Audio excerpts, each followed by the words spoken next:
new Taylor's family. With that, I thank you.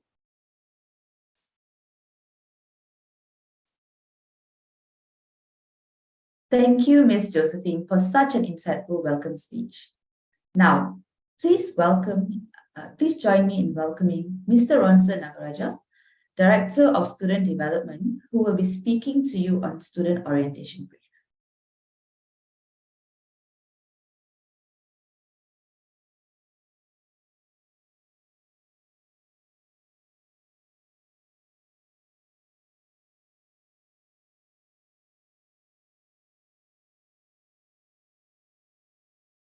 Good morning, parents. I hope you can hear me. I want to especially give a warm welcome to every one of you for tuning in online, and especially to our international parents, a warm welcome to you as well if you are tuning in from different time zone.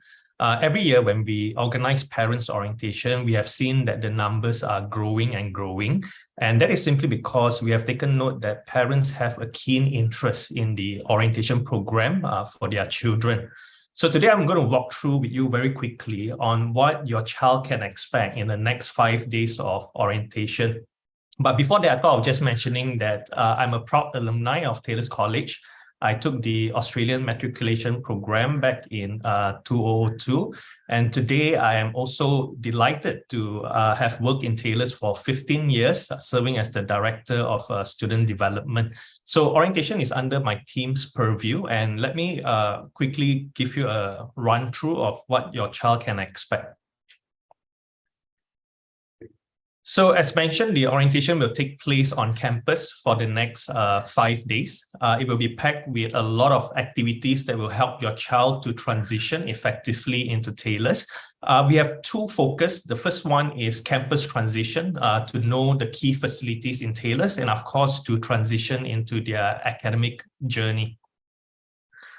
The orientation program is also curated by our senior students, whom we call them as orientation leaders.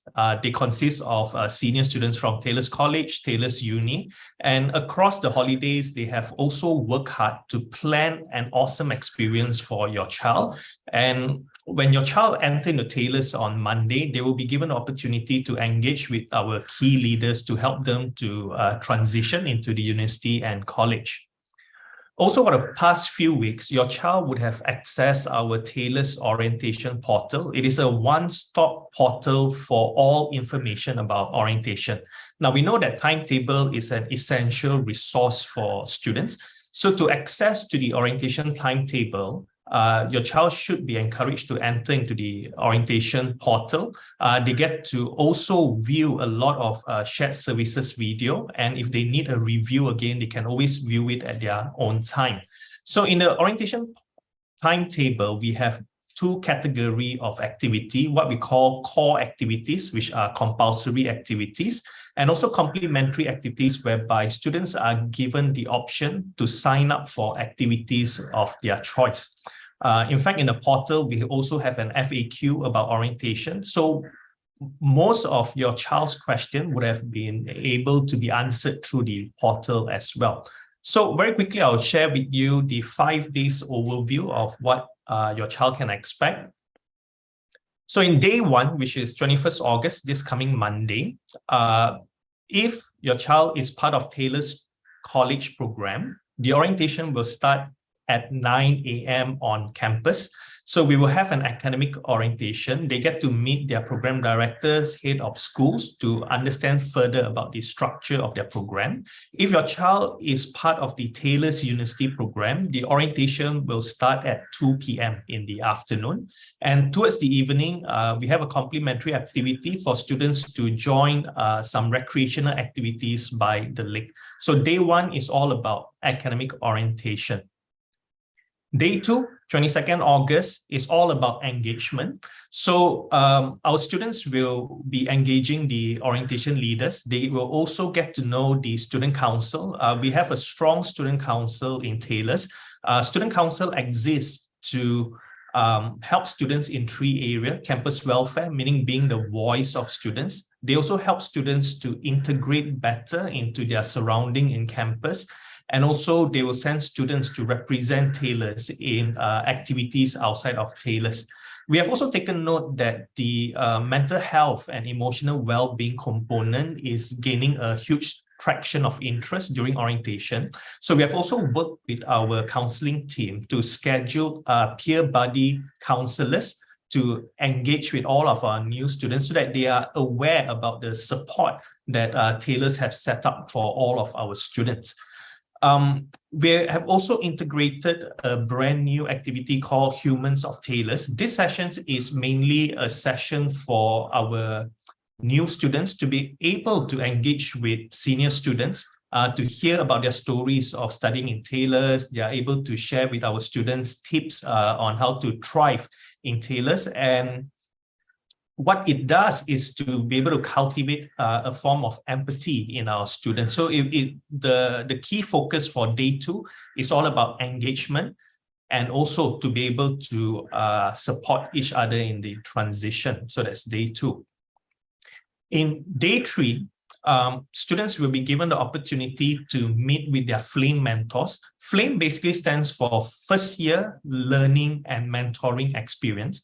So for all new students in Taylors, they will be assigned a dedicated academic mentor. The role of the mentor is to help students transition, not just in academic, but in other area in the university. So the mentoring session is done in a group setting. So students will also be able to receive peer support during this session. And subsequently in the semester, we also have a scheduled session where they are able to meet with their mentors as well. In the afternoon of day 3, students will join a few workshops called From Purpose to Impact. As our campus director, Ms. Jo, have shared earlier, Taylors, we are big in purpose learning. We would like to create an environment where students are able to discover their purpose and then enter into the community to make meaningful impact. So the session of From Purpose to Impact, our students will be able to hear from our impact leaders to share their journey, different community projects that our students can be part of. In day 4, which is 24th August, our orientation leaders and our sports and recreation team have organized a series of activities called Freshie Games and Taylors Explorer.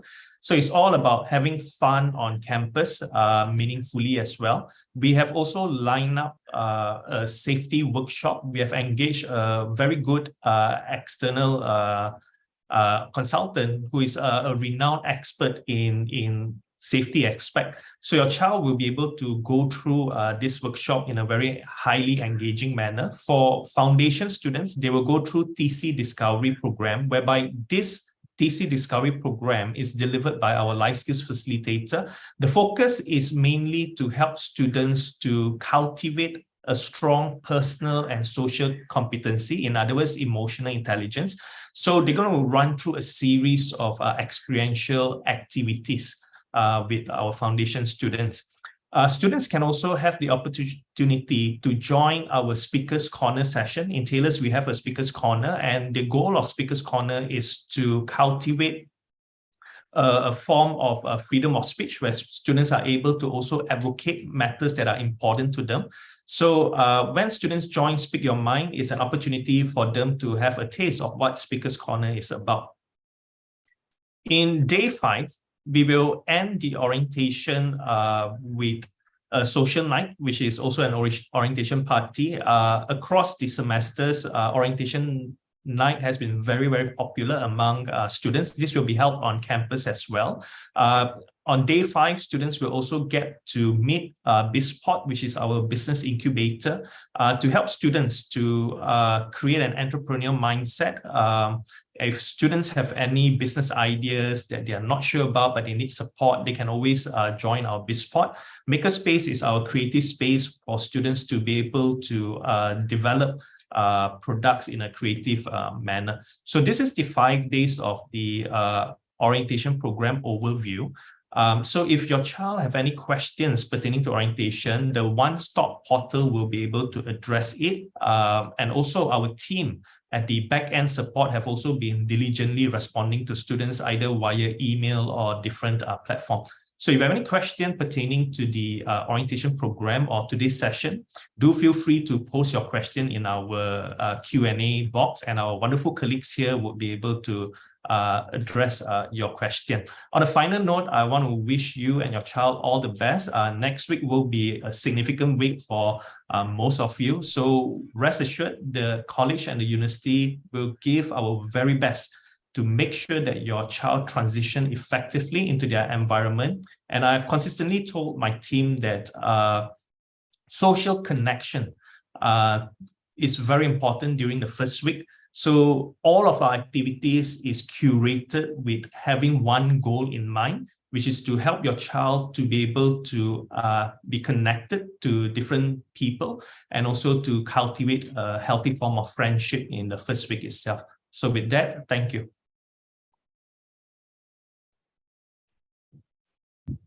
Thank you, Mr. Ronson. I'm confident that the information you shared today will be very useful for our parents here. Next, I would like to welcome the Director of Campus Central, Ms. Saw Billion, as our next speaker. She'll be providing insights on Taylor's one-stop student support hub, also known as Campus Central.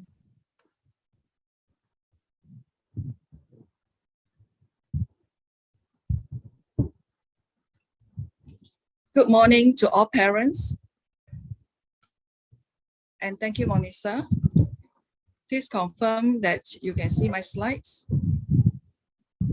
Yes. Okay, thank you. All right. Good morning once again to all parents, and we thank you for entrusting your child's higher education with us here at Taylor's.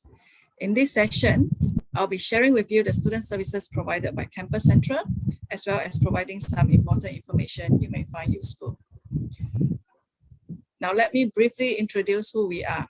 Campus Central is a one-stop student center that provides support to students on academic and non-academic matters.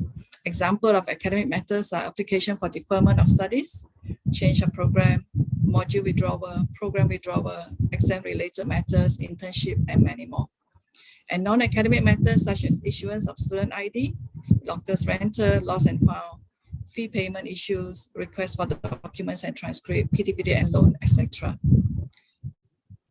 And we are located at Block A, Level 2. And in the same floor, we have International Office, Center for Counseling Services, as well as the Global Mobility Office. And all students will be issued a student ID card as an official student identification. An email will be sent to students after orientation week on submitting a soft copy of their photo. The ID card will be ready for collection when students see their photo appearing on the Taylor's mobile app, Digital ID. Collection is at Campus Central during our operation hours.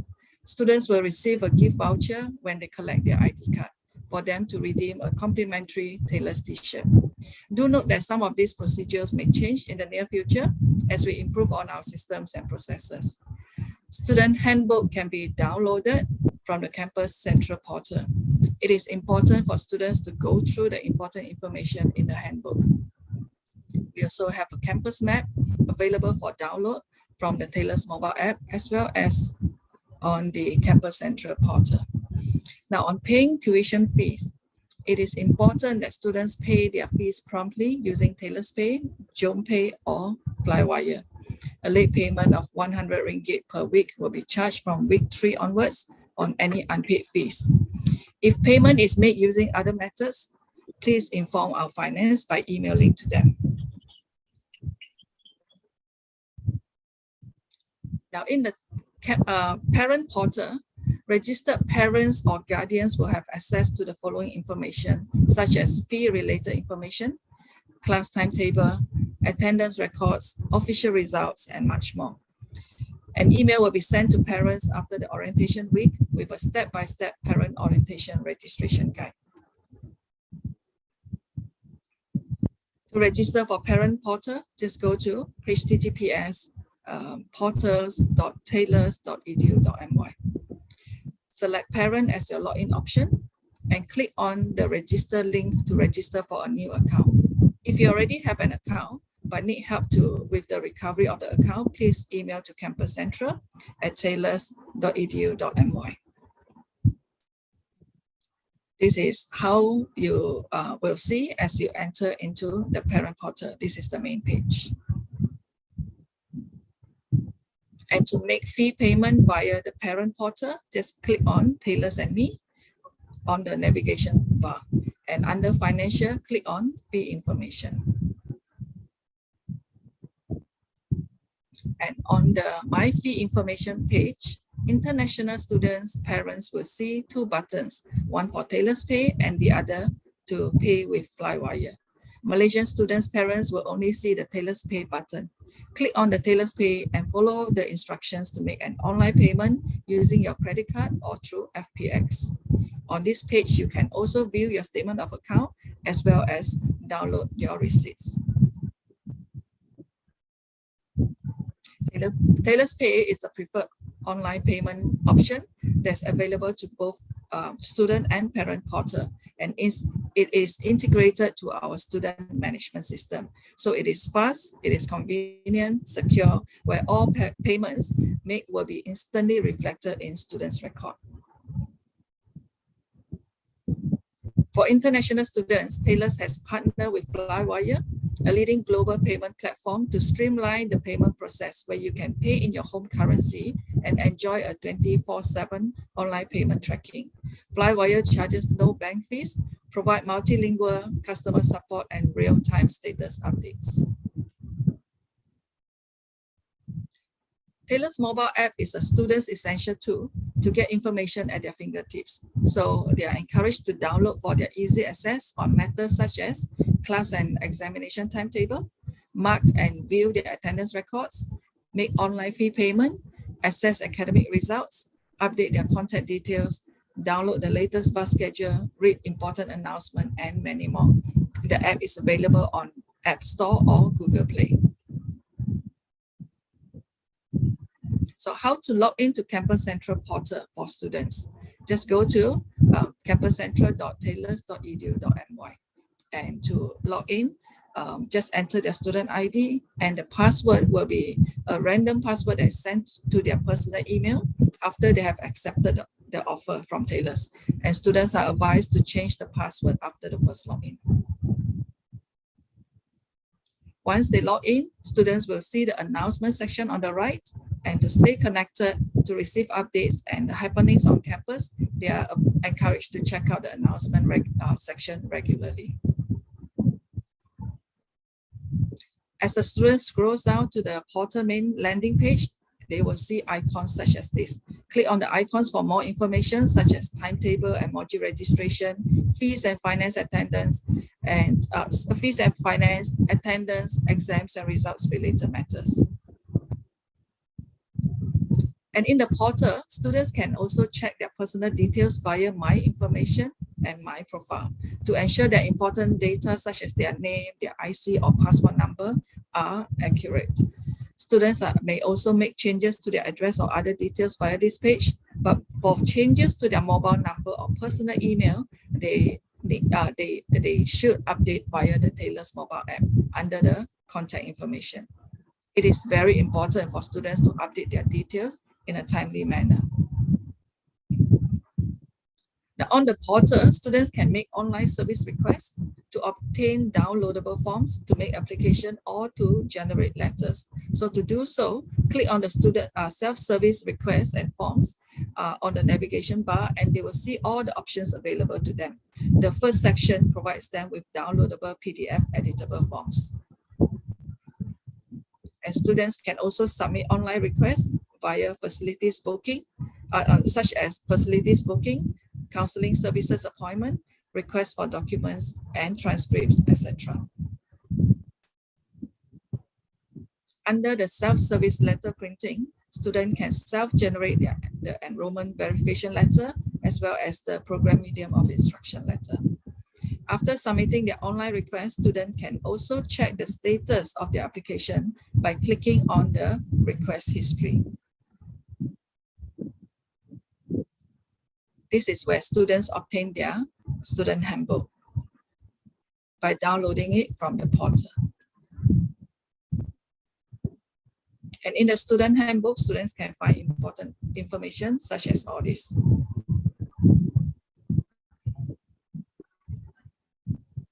And at Taylor's, we encourage our students to share with us their experience, whether it's a complaint, it's a suggestion, or it's a note of praise. And this is how they do it on the portal, by clicking on the feedback icon. And an online feedback form will be launched for them.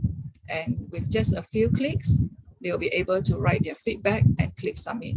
We aim to respond to all student feedbacks within 5 working days. These are some of the places on campus that we will share with our students: the gym, the sports complex, the security control room, as well as all the eating venues. We will provide more information to our students during the student orientation. And we will encourage them to record this 24-hour security control room phone number in their phone in case of any emergency. Other things that we will share with students will be about the shuttle bus services, the lockers for rental, as well as the surau, prayer rooms for our Muslim students. Our shuttle buses are picked up and dropped off at Block B Level 1. Students just need to show their ID card if they are asked by the bus driver, and the ride is RM1.50 per ride using Touch and Go card. Students can buy and reload the card at any convenience stores such as 7-Eleven, My News, or any petrol stations. And to rent a locker, they just need to submit their request via the portal. Parking on campus are free for Zone H and Zone I. Zone C, D, E, F, and G are only accessible for students after 6 p.m. on weekdays and also on weekends. Parking at Shops Mall is charged at RM3 per session on weekdays, whereas Zone J is an open air season parking charged as RM100 per month. Taylor's campus or any education institutions is non-smoking places, and smoking of any kind, including e-cigarette, is prohibited on campus ground as well as at the Shops Mall. But there's a designated smoking area at the Shops Mall in front of Happy Wash for those who need to. For students who are caught smoking on campus, for the first-time offender, a verbal warning will be given by our student welfare team. And if they repeat the offense for second-time offender, a RM50 fine will be they will be fined RM50, and a letter of warning will be issued to the student. A copy of the letter will be sent to the parents as well as the head of school. Third-time offender will be fined RM100, and student will be subjected to disciplinary action with possible suspension. Thank you very much for your kind attention. I'm sharing with you the contact details as well as the location of Campus Central. We are open Monday to Friday except public holidays from 8 a.m. to 6 p.m. For parents, we have a dedicated WhatsApp number for parents to contact us for any assistance. Thank you once again and have a good orientation. Over to you, Melissa. Thank you, Ms. Billion, for delivering such a comprehensive overview of the services provided by Campus Central. We have another exciting session coming up by Ms. Law Yumin, Manager of Taylor's Hostel. She will be delving into the on-campus living experience at U Residence. Hi, can you hear me? Yes, we can hear you. Okay, can you see me as well? Yeah, clear. Okay, I'm gonna share screen, yeah?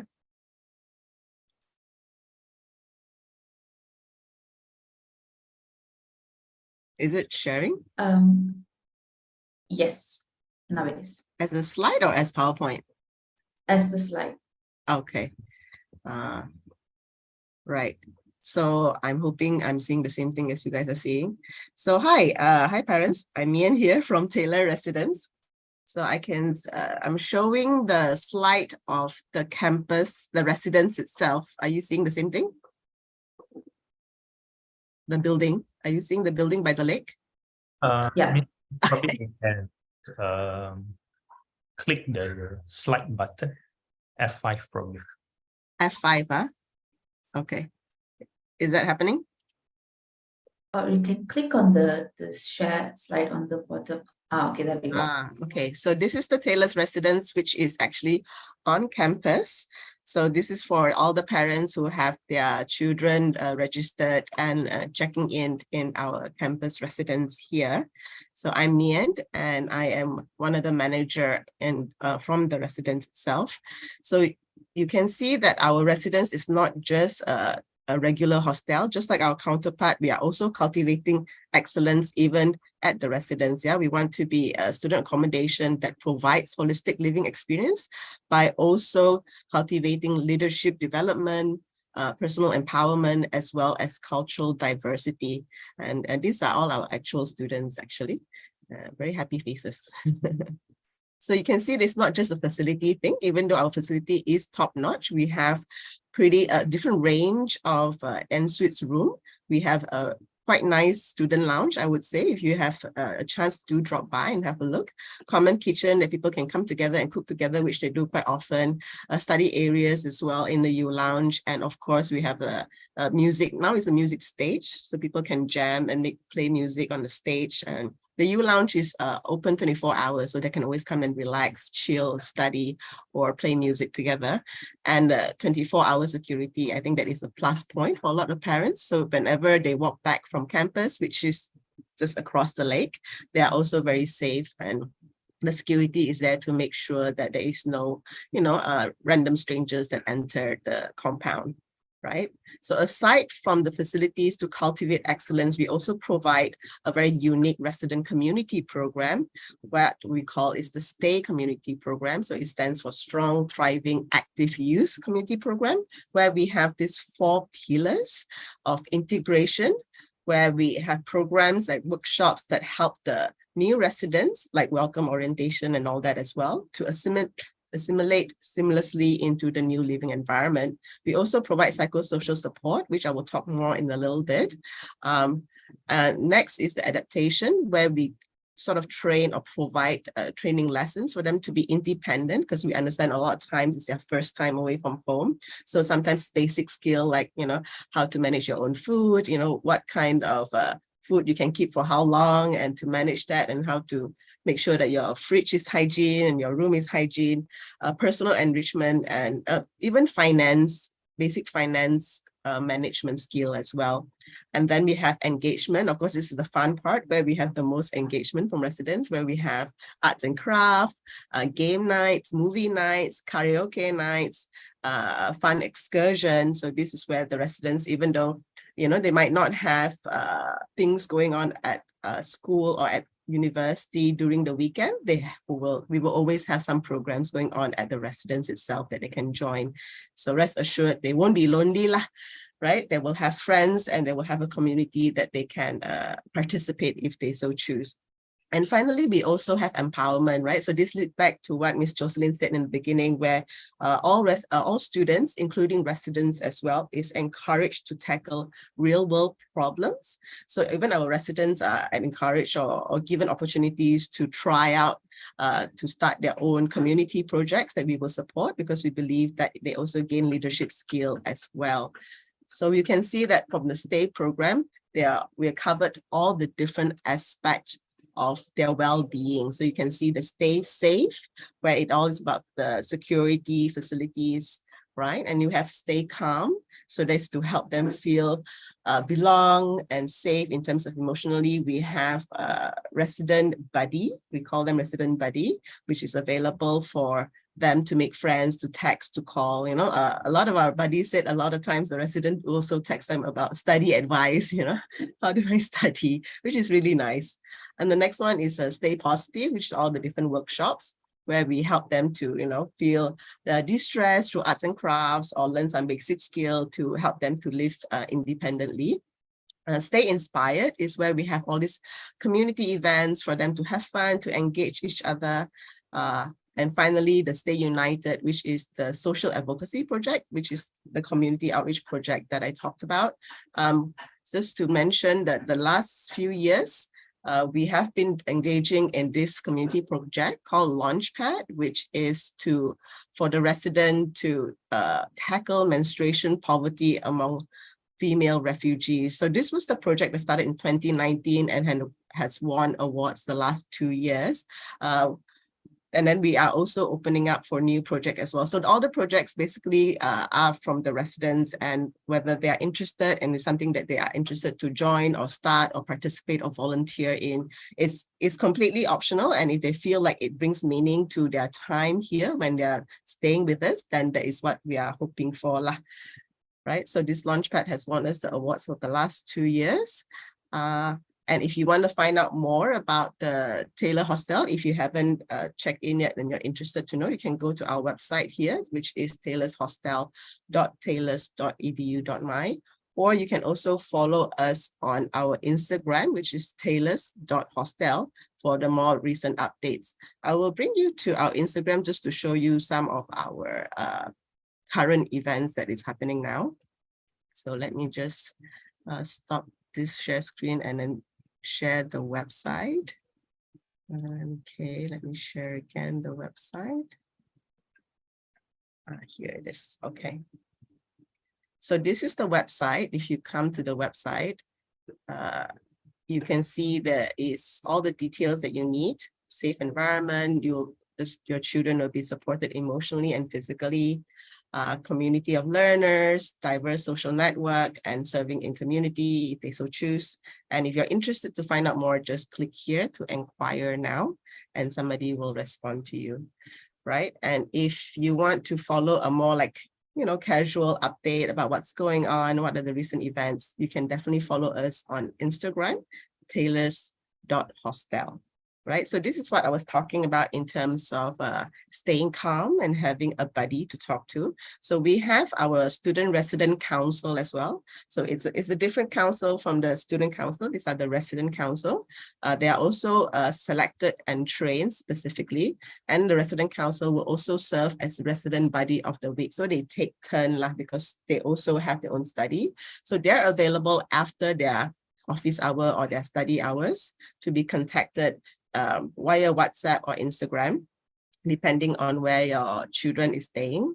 And they can message them about hi, I just need a friend. I just want to find out where to have a late night supper, or I just want to know how to use the washing machine, so our resident buddy is there to help, to assist, and to be friends. So this is very nice, because a lot of times we also found out that young people would prefer to talk to other young people who is also, going through the same experience, rather than a staff who is much older and doesn't live there actually. So our resident buddy do provide that kind of a gap between staff as well as students or residents. So the upcoming event, if you like, that you can encourage your children to sign up if they are staying in our residence, is a workshop called Thriving in Diversity, because our residence is for multinational, so multiracial, a very diverse community at our residence. So we try to encourage people to learn about each other's culture and respect each other, and how to basically network and make friends and live well and work well with people from different backgrounds. So this is what this workshop is about. And it's happening next Saturday from 9 a.m. to 1 p.m. So if your children is staying with us, please ask them to sign up. And they would get to meet a lot of different friends from different backgrounds as well.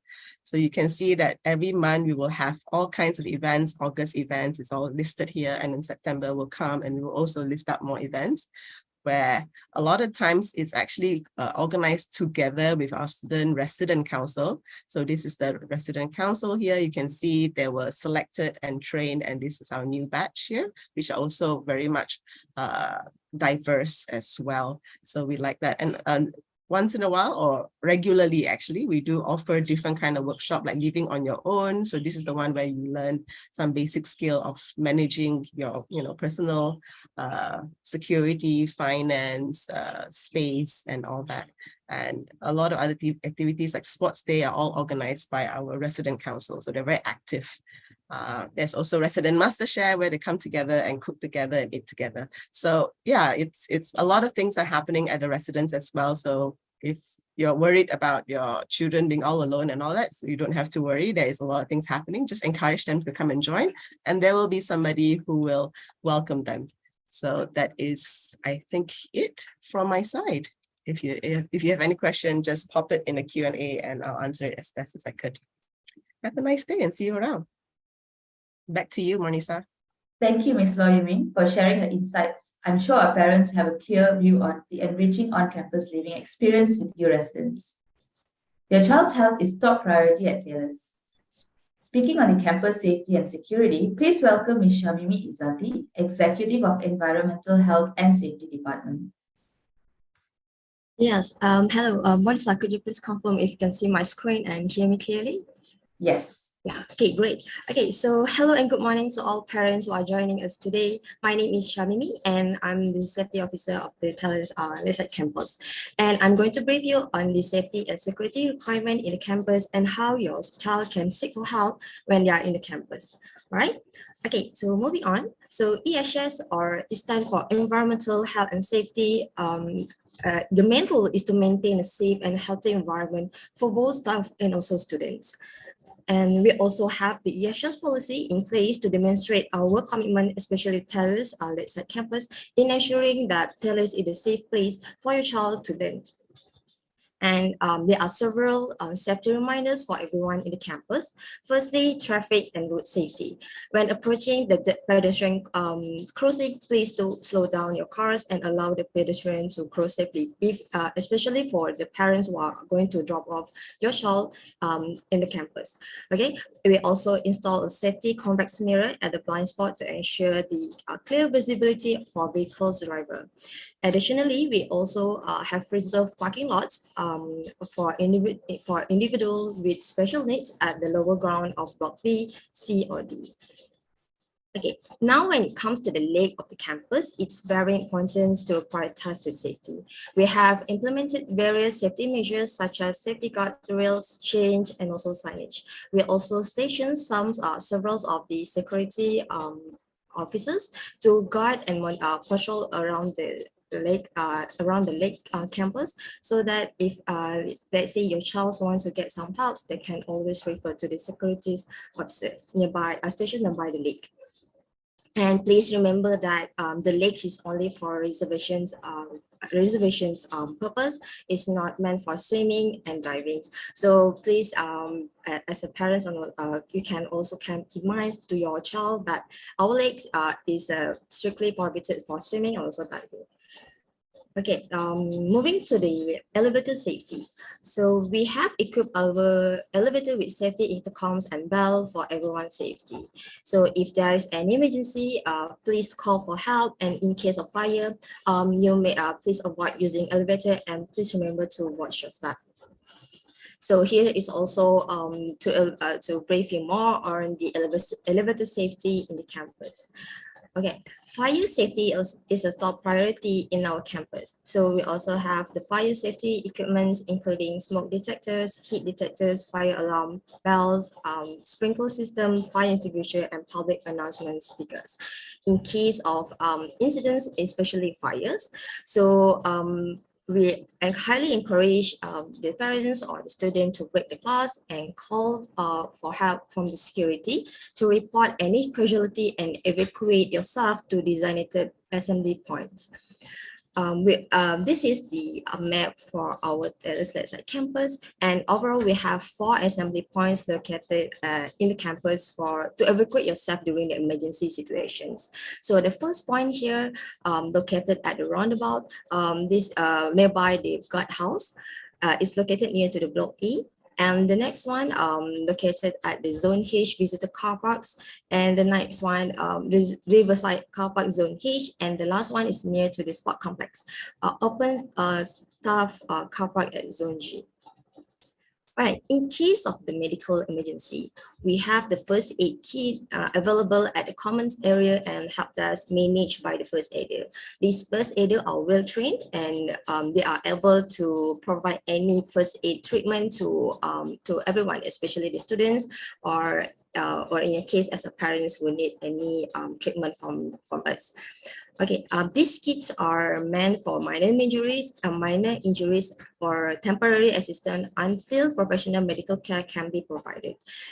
Additionally, we also have the automated external defibrillator or AED located around the campus. So in the event of medical emergency, please reach out to the nearest first aider for minor injuries and also call for security for immediate assistance in case of major injury. Security will arrange for ambulance if needed. Okay, these are the necessary contact informations in case of the emergency. Reach out to security control room, which is located at the block B level 1. If you need any immediate assistance, or you may call them their number as shown in the screen. You may save this contact number. Essential for you to know who's the contact person. Let's say if your child or yourself need any immediate assistance. All right. For Malaysian Emergency Service, please dial 999, and it will be directed to 5 different agencies according to your emergency. Let's say if it's related to fires, and it will connect your numbers to fire departments. If you're having emergency or needed and need any treatment from the hospitals, and it will connect you with the hospitals, or we call it as a KKM or clinic consultant mission. Right, and for universal emergency, please dial 112. This number will work everywhere in the world. And let's say if yourself not sure and not remember which contact number you should dial, you can just simply dial 112, and they should be available to assist you whenever if you need any assistance. Okay, and this is also another important contact numbers. Please, for the parents, if you want to save this or take photos and save this in your phone, and cascade this to your child, it will be great so that they know how to connect with me, especially the safety and health. Let's say they need any assistance from my side, and also others. All right. Okay, so yeah, that's all for me, and thank you for listening. So now I pass back the floor to Melissa. Thank you. Over to you. Thank you, Ms. Shamimi, for sharing with us. Distinguished guests, we at Taylor's care not just only for your child's physical health, but also their mental health.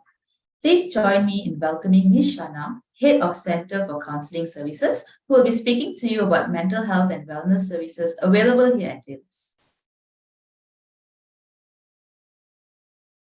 Thank you, Monisa. A very good morning to everybody, to all the parents. Thank you for spending your weekend with us. And this is Parents Orientation. And my name is Shana. I'm representing Center for Counseling Services, and I'm going to walk through with you what are the services provided in our center. First up, this is our team. We have a team of 5 licensed and registered counselors, with myself as a head, and we have Evan and Nitya as the senior counselors, as well as Carmila and Ashwin as our university counselor.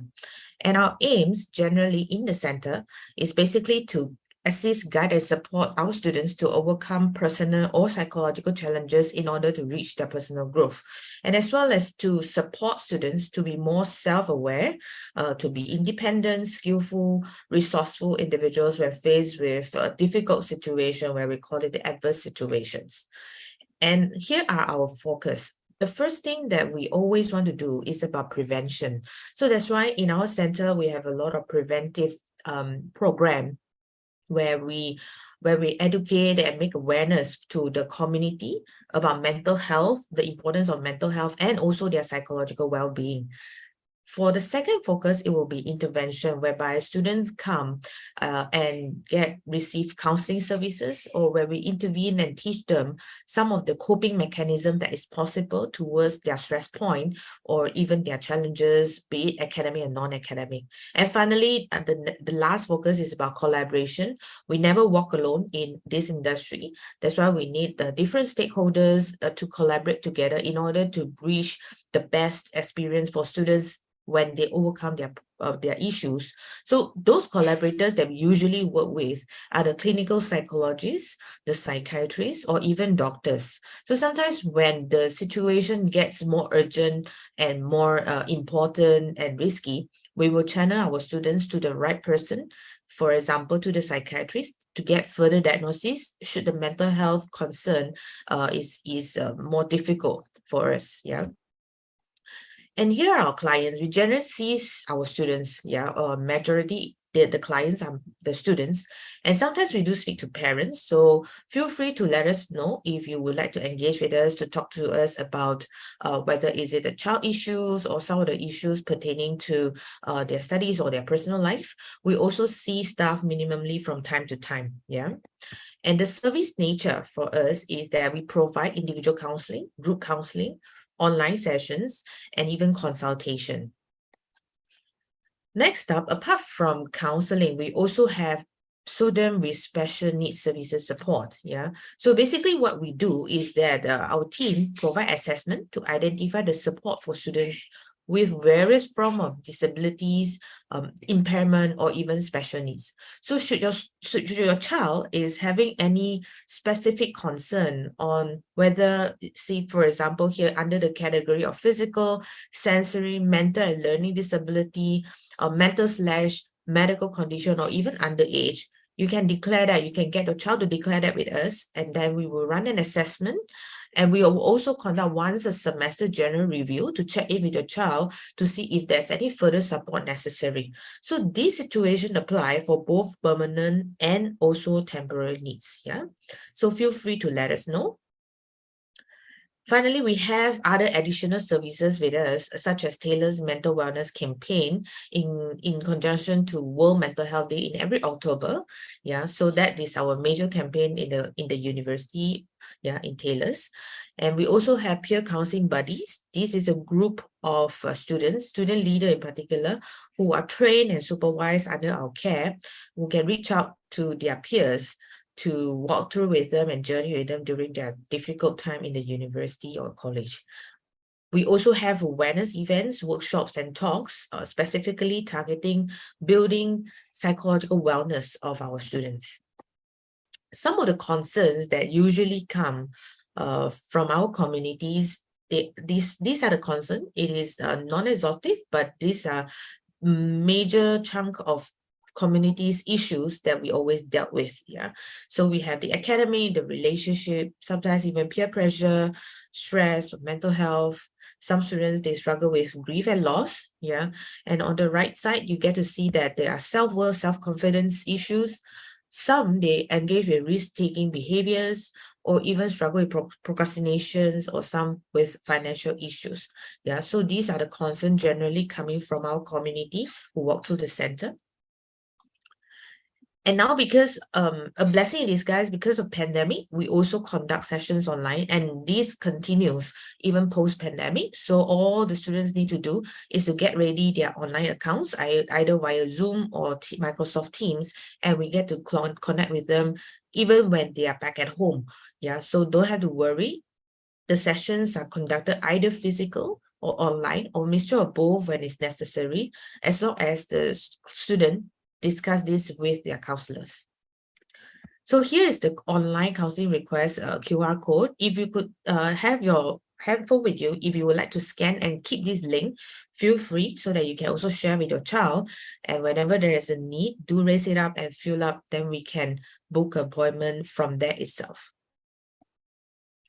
And here's our counseling referral information. Yeah, you can call us with this general number to the university. And here are the extension reaching out to our center, 5022-2425 and 6791. Yeah, and the email is counselor.lsc@taylors.edu.my. We check email every day. Yeah, so do give us one working day time to revert to you. And normally we respond very fast. In fact, it's immediately. Yeah. Or you can walk in. We are located at Block A, Level 2, just next to Campus Central. We are slightly behind Campus Central counter. Our operation hours Monday to Friday, 9 to 6. And this is all about us. We hope to see you. Do drop by if you can. Thank you very much and have a good weekend. Thank you, Ms. Shana, for your valuable knowledge on mental health and wellness. Distinguished guests, we are all aware of the pandemic that has forced us to adapt and learn how to carry on with our lives despite the circumstances.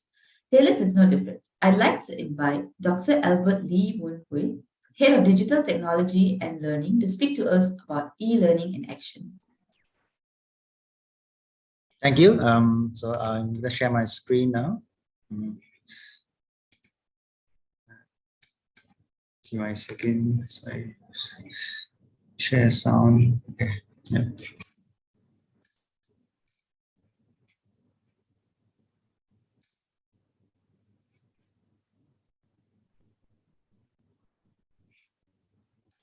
You can see my. Yep. Okay. Thank you, everyone, parents, for coming to this session. So I'm Albert Lee, representing the e-learning academy at TALIS.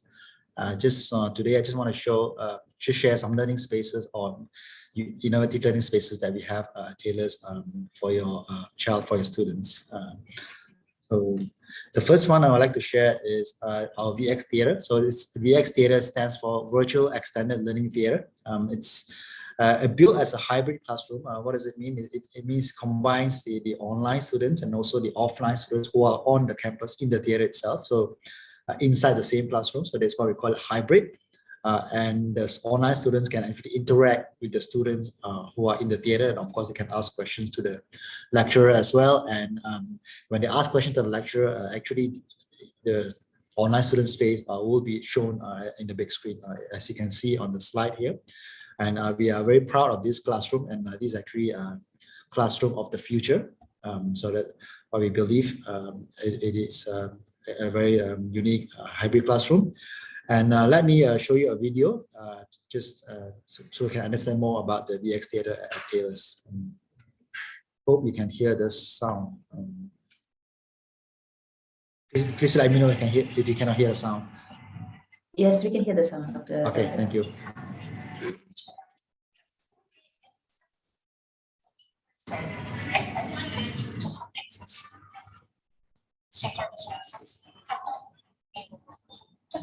From students. The first can sit in a classroom listening to lectures, while others can join the class virtually from any part of the world. Transitioning to hybrid learning poses its unique challenges and creating a digital experience for all. Dr. Albert, Yes. to interrupt. The audio is not very clear, actually.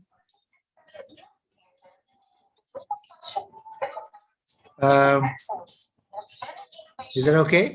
No, we can hear sounds, but the voice is not very clear.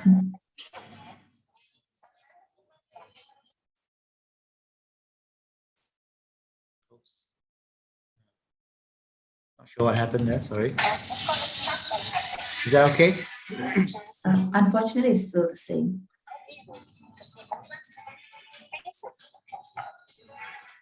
Hi, Dr. Albert. Could you drop the link in the chat box for the parents to view, because the audio is not clear and it's quite there's some glitch there. But you can hear, right?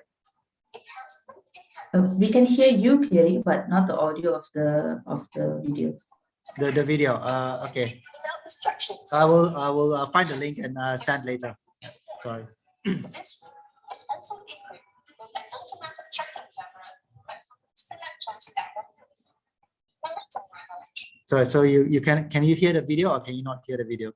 We can't hear it clearly, so it sounds muffled. But it does have the sound. There's some sound, but it's just it's hard to comprehend what the audio is saying. Okay. That's okay. That's fine. I can drop the link later on. But maybe you can just view the video and some of the, I guess, what do you call it, the key points. So maybe I'll just skip the video then, because I did share the sound, but I'm not sure what happened. But, sorry for that. Let me just quickly. I'll just play the video, and maybe you can look at the key points that highlighted in the video. Sorry. The lens remain on the screen, and if you turn the hybrid take the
Sorry for the audio, but yeah, so as you can see in the video footage, so the students, you can see all the different screens on the big screen, and you can see the faces of the online students.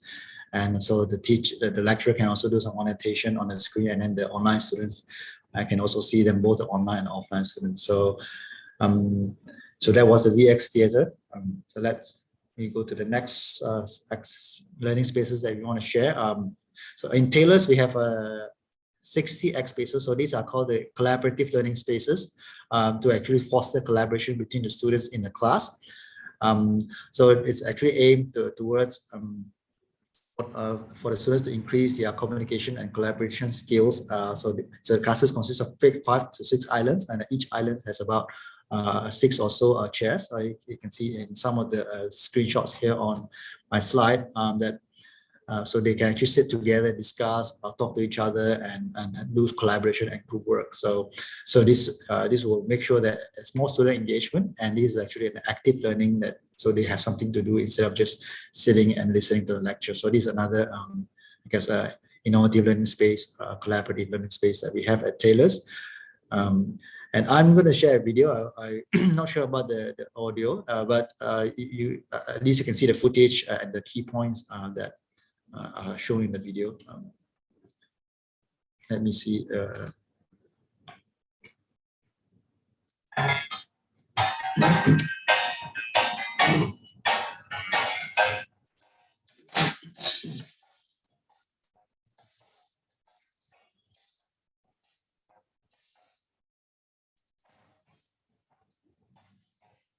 Space collaborative classrooms cater to the needs of the younger generation who relies on multiple technological gadgets. The Space classroom is an excellent environment to promote collaborative learning. Space collaborative classroom had given me the opportunity to view the principles of learning in a different point of view. Over the summer, presenting the traditional way, the students were disengaged. Now that I'm looking at the experts, what's happening is the students absolutely love it, and it really hits all the spots in terms of genuine. So the experts is different as an improvement learning and updated approach to learning. As Japanese, a transition classroom where we have the lecture starting in front, and the students are all separated from you. What happened was the one holding on the camera and the camera. I see my students actively engaged in the group discussions as they interact in the respective groups and also the collaborate with other groups. It is so different from being confined in the classroom. But at the same time, they get to learn from the ideas of their friends. So that's why I think and collaboration. So really breaks down all those barriers and all those insecurities students have to be so very much. Also have to learn how to be more critical and more creative and better.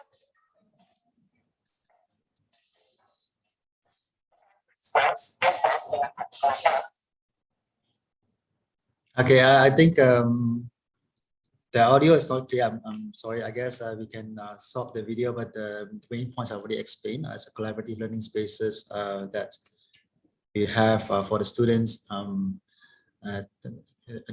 discussing with each other in group projects, or you can see some footage there. So I think that's should be good enough idea of what we have, and I will share the links later. Sorry for the audio. Thank you. So that would be, I guess, it for my session. I will drop the links later. I will give the links to Ms. Monisa. But yeah, so if there's any questions, then you can ask about the BX data and the X spaces. Thank you. Thank you, Dr. Albert, for shedding light on the e-learning services on campus. We at Taylor's strive to provide your children with a smooth academic journey throughout their time here. May we have Ms. Jane Magdalene, Senior Executive of Academic Program Management, to share with you on the services provided.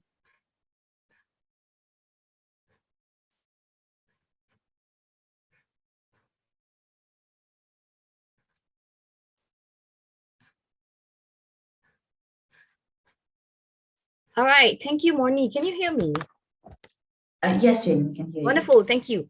Good morning, dear parents, guardians, and colleagues who are present here today. My name is Jane Magdalene. I am from the Center for Academic Program Management, also known as CAPAM. CAPAM was formed in the year 2021 with the objective, which is to ensure that students get the necessary academic support in order to graduate on time. So today I hope to share with you, parents, on some of the academic support that we provide for our students.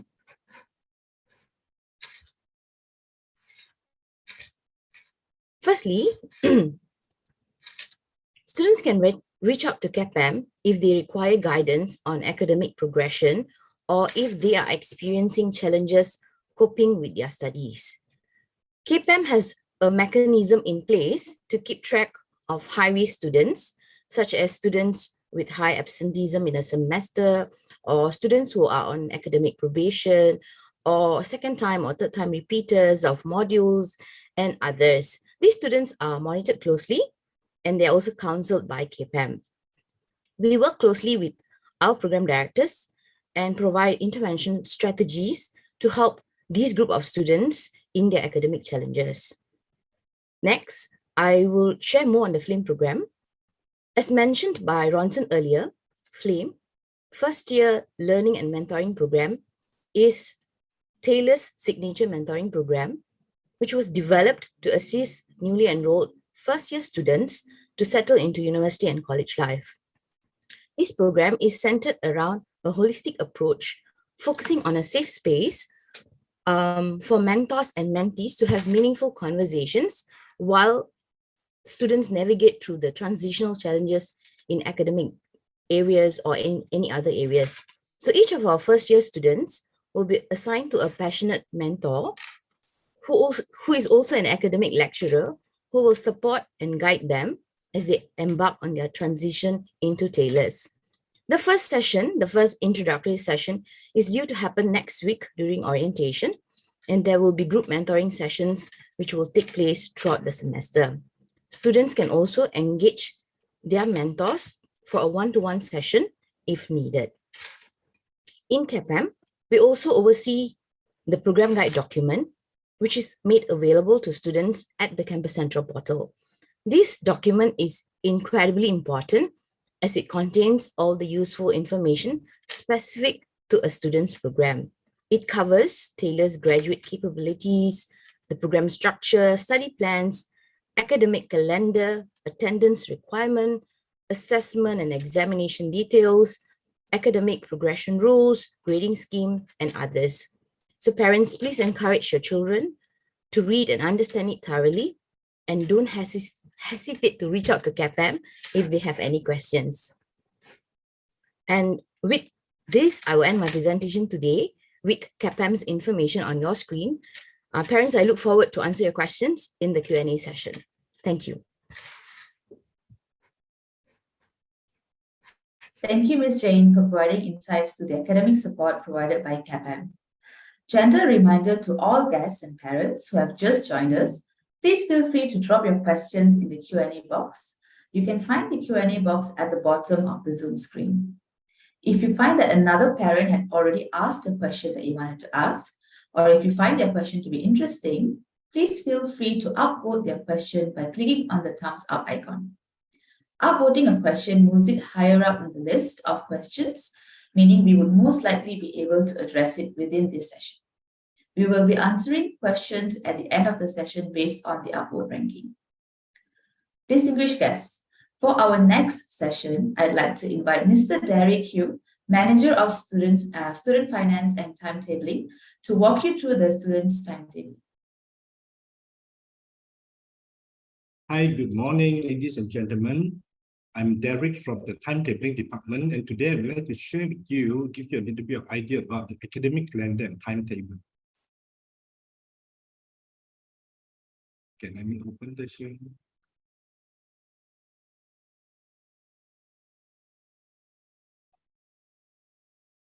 Okay, this orientation, we enroll students from various programs. We have foundation, diploma, pre-U, which is A-levels and SAYS, and also we have advanced diploma, as well as ADP, which offered by the Taylor's University. So, but some of the program would have different calendar that we call it academic calendar. So that's why I would like to share with you here. If you look at here, the first screen that I share for the foundation program and diploma program offered by Taylor's College, this we call it our homegrown program, where the academic calendar are identical, where we start in August with a long semester. This is a long semester, lasts for 14 weeks, and come to January, it is a short semester for 7 weeks, and it will end by in April with another 14 weeks long semester.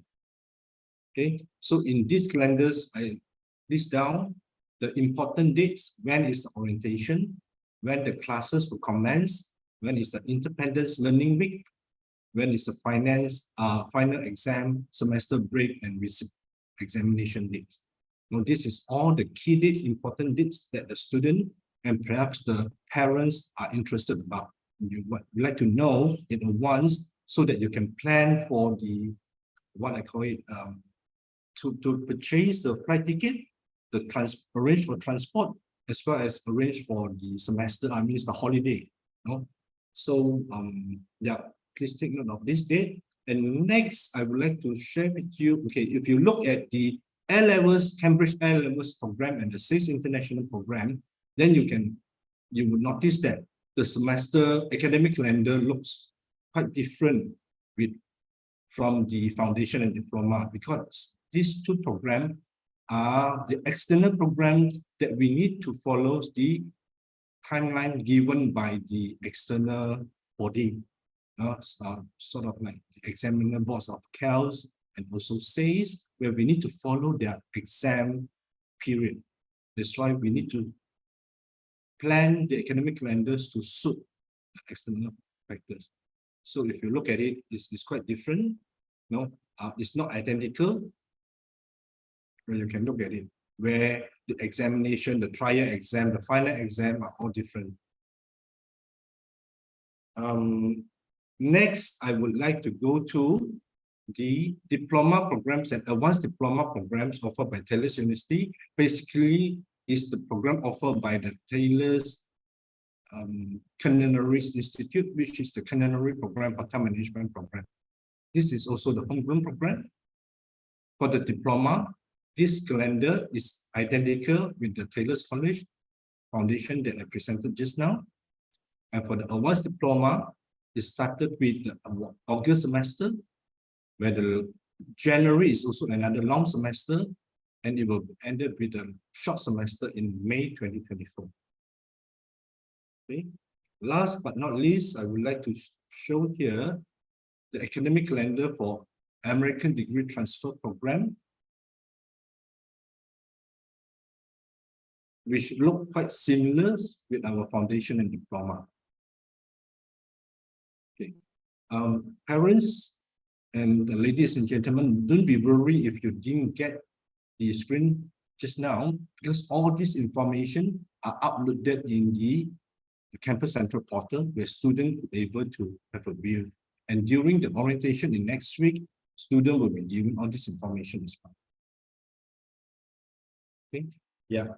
Before I end my presentation, I think that another things that I would like to share with you today is the timetable display in the student, what is that? We call it mobile apps, the Taylor's mobile apps. How the student will see that timetable. This is some screenshot that I would like to show. Okay, this is how it looks like. Student will be able to see the timetable day by day. If you look at it like this one is the week of 29 August to 2nd September. No, sorry, I think this sample, this screenshot that I prepared is the 2022 timetable that I have screenshot last year. But the idea is to show you what is which class is a physical class and which class is online class. In 2023 August semester, almost 90% of the classes are all physical. I would say for all the foundation diploma and pre-U, it's almost majority of the classes are physical class. Perhaps there's only one or two, very less of the classes are online, but it's good to know because it happens in the past few years during the pandemic. Some of the classes need to turn online. So it's important for the student to know which are the online class and which are the physical class. For physical class, a physical venue will be indicated on the timetable. But for online classes, it will be indicated as online-based learning. Okay, the FHLM is just an acronym of difficulty. So it can be turned to TC, to Taylor's College, or Faculty of IT, for some other faculty. That's not too significant. But important is an online-based learning.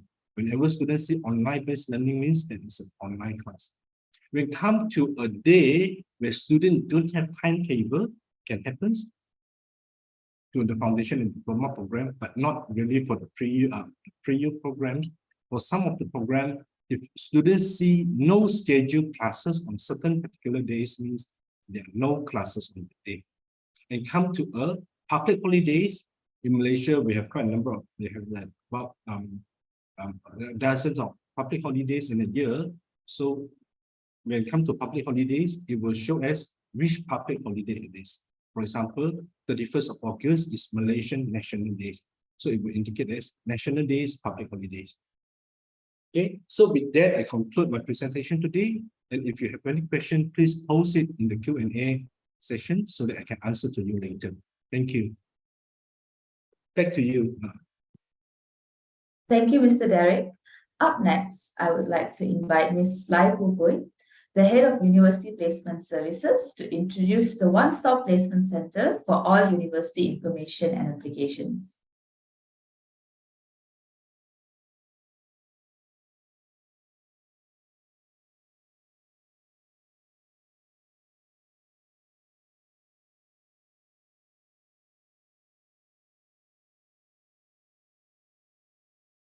Ms. Pupui, is she in?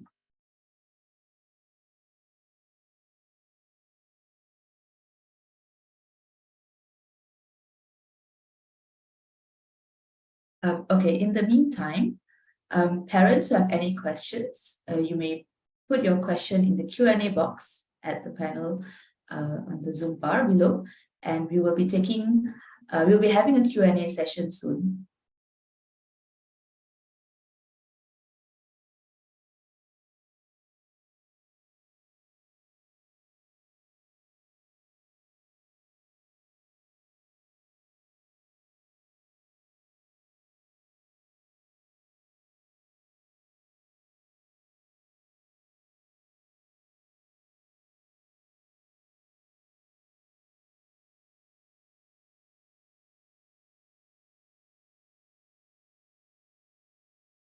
Dear parents, Ms. Pupui will be joining us shortly.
In the meantime, as we're waiting for Ms. Gopal, I think what I will do is I will read out a few of the questions that have been asked by the parents in the chat box.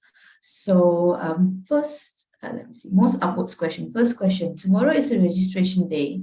Do parents need to attend tomorrow?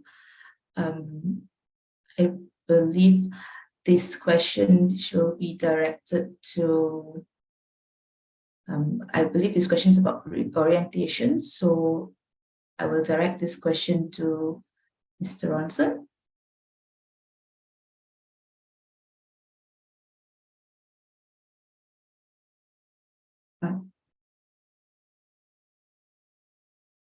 Or Vidya. Hi, morning. Okay. Hi, morning, Mr. Ronson. Tomorrow is a Sunday. Probably Yeah. we have a more specific information on what registration it is. But typically on a Monday, all students are expected to be on campus because the orientation program is designed for students. However, if parents are dropping their child to be on campus and parents would like to explore the campus, they are welcome to. Just that we do not have any program designed for parents during the orientation time. Yeah. Thank you, Mr. Ronson. We also, okay, next question. So I believe that I saw a few questions where parents are asking regarding reserved parking lots, where and how to register vehicles to get reserved parking lot. I will direct this question to Campus Central.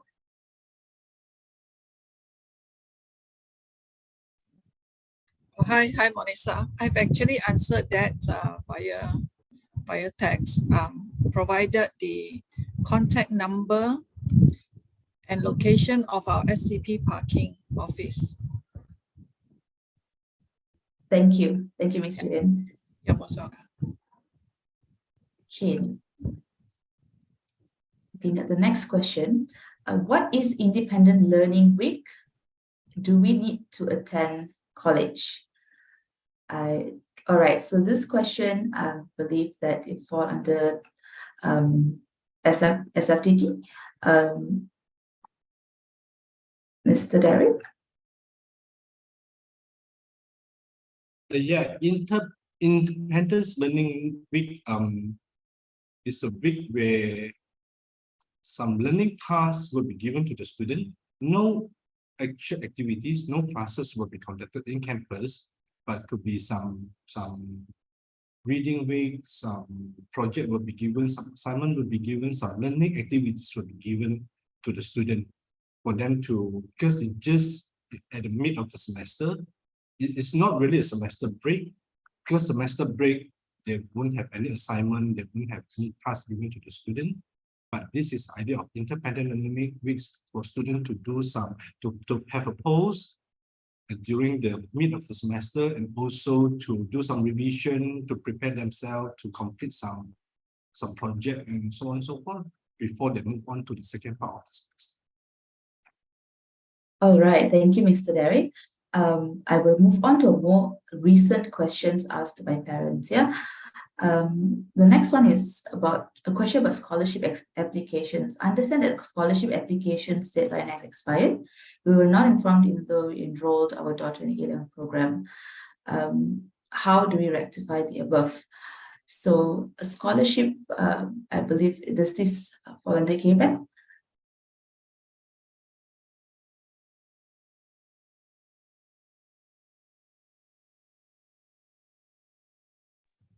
Jane? Hi, Monisa. Hi. Hi. Let me take this Okay. question. Mr. Yeo, we need to find out more about this matter. Can we request that you contact Campus Central via the WhatsApp number that we provided earlier? I will also type in a response via text in the Q&A text. Just so that we can look into the matter with our student recruitment team and assist you accordingly. I hope that's okay. Thanks, Monisa. Thank you.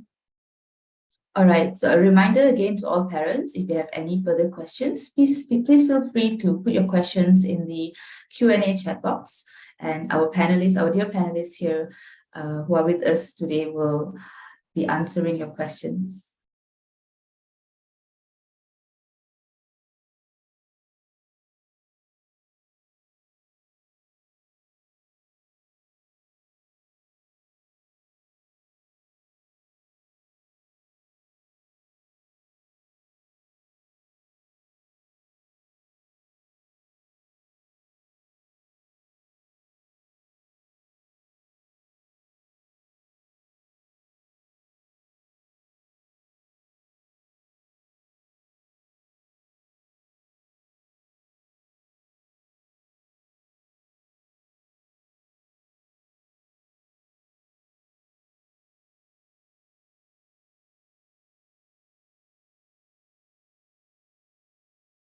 All right, there's another question here. Hi, please send me the orientation timetable for Taylor's College. Thank you. I will direct this question to Ms. Vidya. Hi everyone. Okay, let me explain a little bit about the timetable. So for all the students who have enrolled, right, starting from this August and September intake onwards, the timetable will not be available as a physical copy. Rather, we have digitalized the orientation, and the timetable, student timetable, will be available in the Taylor's orientation portal. So to download the to view the timetable, students have to log into Taylor's orientation portal. Perhaps can just show you how can student do this. Give me a second.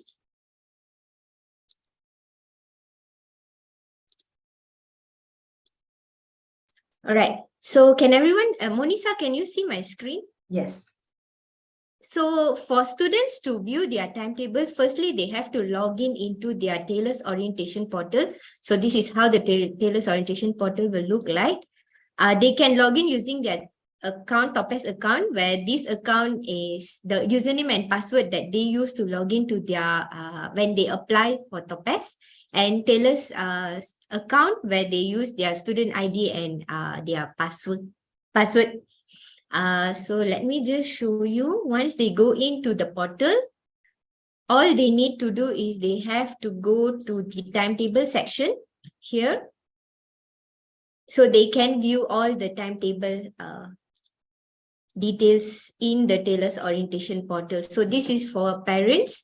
If you want to know the child's timetable, you can get them to go into the Taylor's orientation portal and they can view all the sessions. And if you can see here, the box in red are core sessions, which is related to their academic sessions that they have to attend. It's compulsory for the students to attend.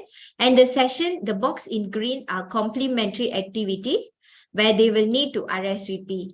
So because of these complementary activities, every student will have unique timetable because based on the activity that they have chosen to attend.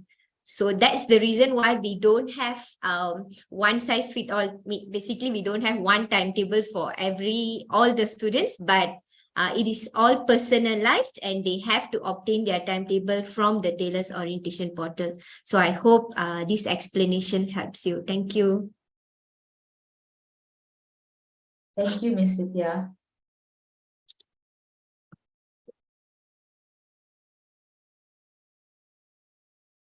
There's another question by one of the parents. How about for campus orientation, students are not told about no drugs and alcohol policy? I believe I should direct this question to EHS on the safety and security of the campus. Shamimi? Okay. Hi. Hi. Is this regarding the drug and also alcohol? Yes. To be briefed during orientation. Okay. So actually, we do have the drug and policy, no drugs policy in place, but we do cascade this to information to all students during orientation. But during orientation in next weeks, I'm sure that your team also will do this, right, Marissa? Yes, this is actually covered. This is yeah. actually covered parents, so I think there's no issue on this part. All right. Thank you, Ms. Shamimi. All right. So for our next session, let's welcome Ms. Lai Popoi from University Placement Services to share a little bit about the services that they provide.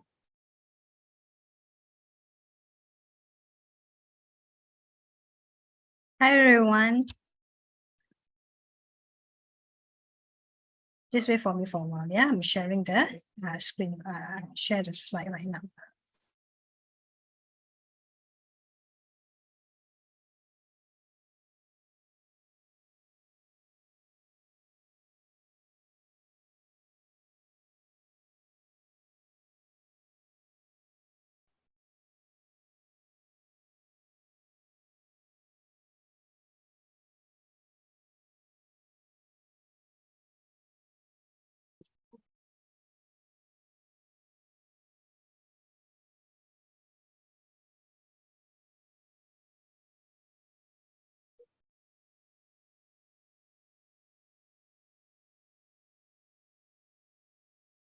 I hope everybody can hear me right now. Yeah. Hi, a very good morning to all parents. Yeah, my name is Lai. I'm from the University Placement Services. So basically, I'm here going to share with you a short 10 minutes presentation regarding our services to our Taylor's College student. University Placement Services is an on-campus service that we provide one-stop university placement services on campus. It is on the Lakeside campus. And in short, we call ourselves UPS, yeah. And we assist students in placing students in the universities locally as well as abroad. Now, these particular countries that you see on the screen, yeah, it is actually just not representative of all the countries that we have placed students to. Yeah, we have many more. Yeah. This is our location of UPS office. Okay, it is actually located at Block A, Level 1, next to our payment counter. Yeah, students will be more familiar with the location once they've gone through the orientation as well. In terms of the UPS services available to Taylor students, from the slides, you're able to see that of a range of services that we provide to our students. But I just want to highlight on two items, which is personalized counseling, as well as assistance with application. Not just we actually help our students from day one in terms of looking into their plan, in terms of where do you want to progress to after their foundation, diploma, their A-level, their OSMED program. It's also about the next step, which is application to the universities and progressing to the university with their visas and so on and so forth. Yeah. I will just start with personalized counseling. When students are in Taylor's, all right, after they settle down in their orientation, generally students start to actually explore on their options with counseling. We will be assigning a UPS advisor to the students according to a program. So parents rest assured that the students, when they have plan or maybe without plan or maybe exploring on plan, this is whereby the process will start. Yeah, students sometimes a bit shy, then they actually group together in terms of their fellow friends, or sometimes parents comes along. So basically, this is how we start the process in looking into placing students abroad at the beginning of their journey of their pre-university course. We also actually have organized many university representative visits. Basically, what you see on the screen is actually across country with Australia, Singapore, New Zealand, UK. So we have many universities who like the quality of our Taylor students in terms of for their progression to higher education next after their pre-university course. We also actually organize many talks and workshops for our students. When it comes to application, talks in general, it will help a group of students to understand better on what is required by certain countries, certain university, whether essays is required, whereby English requirement, academic requirement, and we move on to workshops on application. A lot of application right now is online system, but some still use paper-based. There are many such platforms that the students can use, and with the guidance of UPS advisor, this process will be seamless. Yeah, we work together with fellow students, yeah, in helping them with their application to university abroad as well as local. I mentioned earlier application guidance. When students moving on to their pre-university course, they'll be actually busy with their academic studies, extracurricular activities. So when it comes to application, especially for students who are not so sure in terms of country, area of studies, sometimes it can be overwhelming. But rest assured, with these services that we provide to our students, only for those students who are already needed, for example, so they can come to us, work with UPS advisor. We'll be here to actually assist them throughout this process, making it like a very seamless process. But we need cooperation for students. Definitely we work together with them. Now, when it comes to what we call information is readily available on website, but we also have readily a lot of university prospectus that we provide to our students and parents alike. In terms of education fair, I understand that, a lot of parents and students, they start inquiring on universities at the beginning of their inquiring process at Taylor's. So generally, every year we run education fair at our Taylor's campus, and we just had one last week, 12 August, whereby we have a successful turnout of the event. I think nearly 1,000 students actually came to our Taylor's Lakeside campus and inquiring from from 61 universities. 61 universities available from 10 countries. We run talks as well. So keep a lookout. Every year in August, we are running this particular fair with the main intention to actually provide more what we call information all in one place, different countries for students and parents alike. This you'll be able to see many students or parents, in terms of like they are in action, lining up and talking to the university rep. We have a lot of talks going on. So this is whereby the activity will happen now, part of the services that we provide to students. Also, very importantly, how Taylor students can stay informed on their placement events and activities. From the slides, we have many platforms, but the most important platform nowadays we realize with students is actually, or maybe parents alike, Facebook, Insta, and we will still use the formal email out to students as well. So students can keep informed on our activities, on our correspondence. Students portal, later I'm sure the department, they will be informed during the orientation, how to access the students' Campus Central portal, and parents also will have their portal as well. So basically, when all system is in place, is for students to actually and parents alike to receive all this information, so that whatever students receive, parents will also work at this information as well.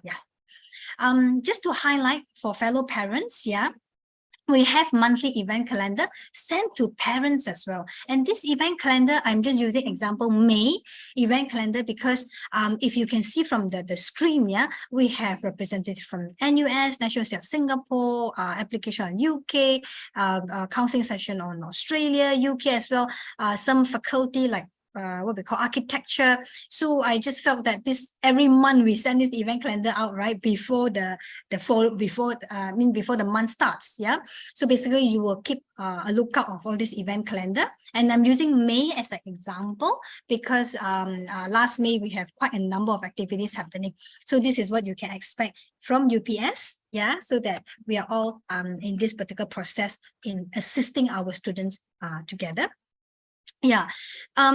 We also, what we have, the screen right now shows that this is just a highlight on our activities. I want to recap a bit that we have assigned UPS advisor for our student on guidance and application. We have a structured application system, personal statement, we do mock interview and so on and so forth as well, where it's relevant.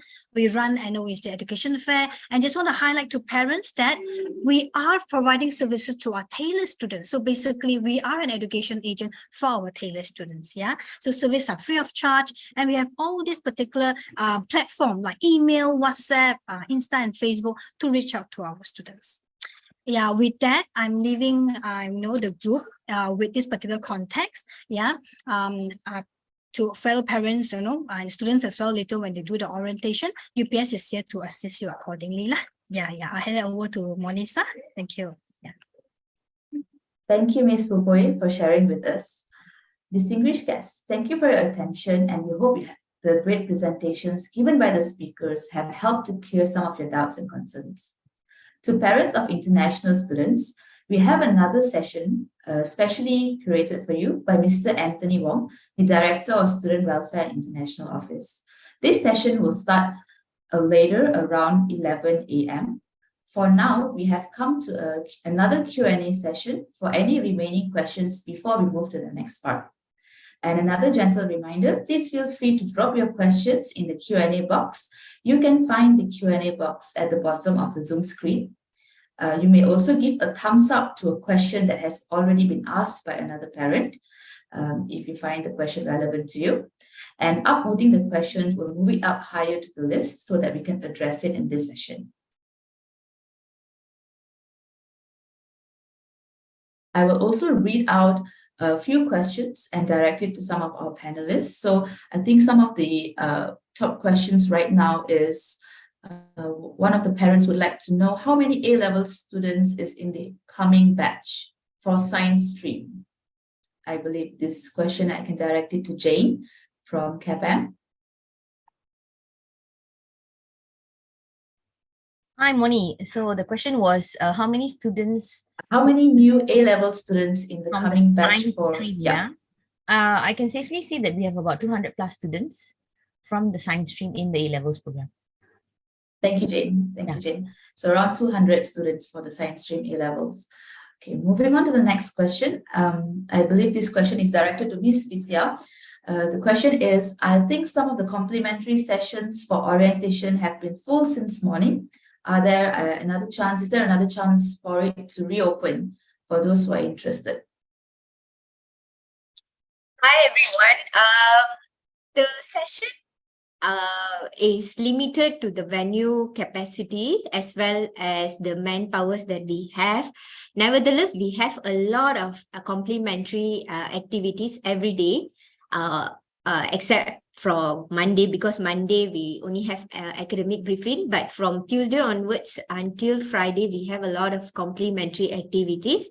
And I will be increasing certain capacity of some certain sessions later. So just watch out and you can RSVP.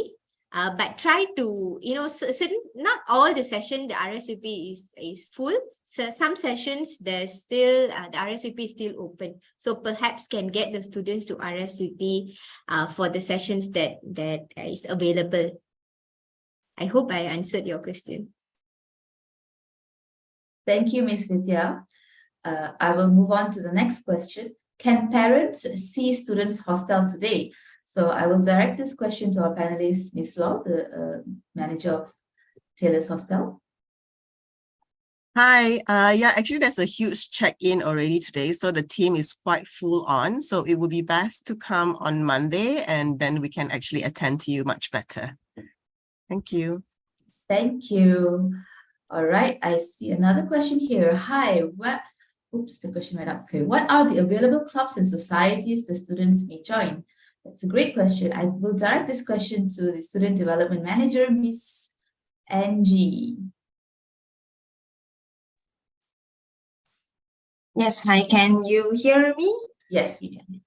Hi, yeah, thank you for the question. So for clubs and societies, we have several types. So under student engagement and leadership, we have over 50 clubs and societies under our care. And then we divided this into several clusters, like we have food and beverages cluster, and then we have also performing arts clubs and society clusters, like we have the Performing Arts Club, we have the Music Club, we have the Taylor's Symphony Orchestra Club, and then we have also the Taylor's Dance Club. And we have also another cluster, which is we have under food and beverages, which is Wine and Dine. And then we have also other business related clubs like the AKPK clubs, the entrepreneurial and entrepreneurship club as well. And then other than the clubs under student engagement and leadership, we have also sports clubs under the care of the Sports and Recreational Center. So under the Sports and Recreational Center, there are 22 sports clubs that your kid can choose from.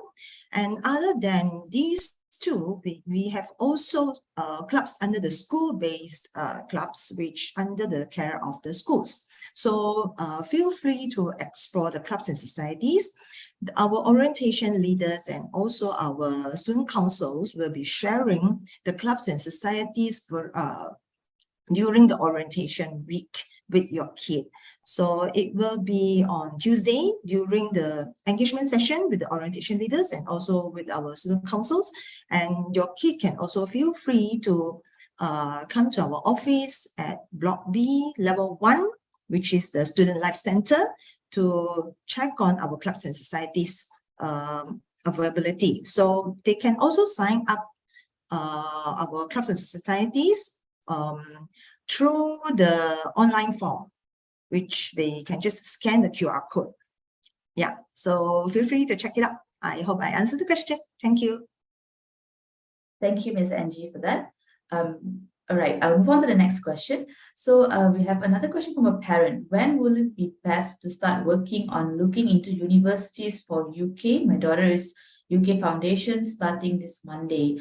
I believe this question I will direct it to Ms. Pupui from UPS. Is this?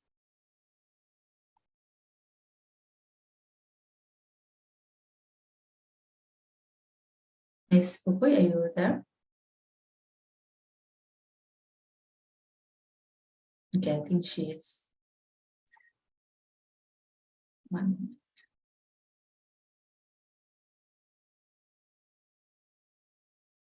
All right, okay, so we will take this question on the side. I believe someone will answer, one of the panelists will answer. So I'll move on to the next question first. Can the student download the app for orientation schedule? Okay, so orientation related question, I will direct this to Ms. Vidya.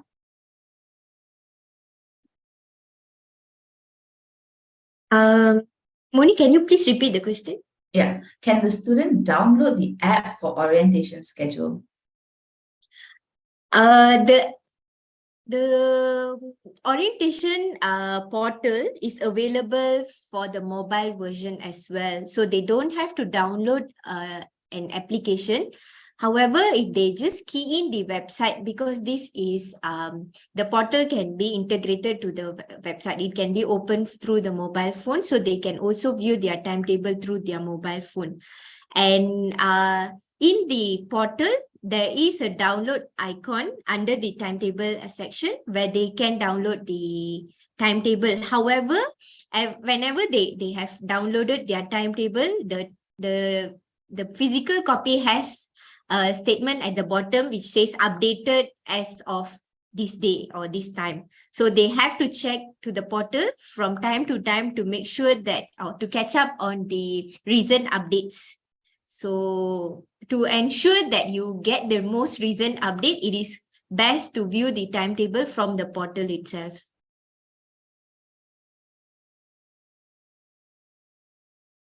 All right, thank you, Ms. Vidya. I will move on to the next question. How many days does it take for foreign student processing? What is the medical process for visa done for students? All right, to all international parents, please hang in there. We will be having another session shortly around 11 a.m. where we will get our representative, our panelists from international office to share a little bit about their services for international students, and we will also address your questions during that session. So in the meantime, I will move on to the next question. Do students get a Topaz account or a Taylor's account now? I believe I'll direct this question to Campus Central.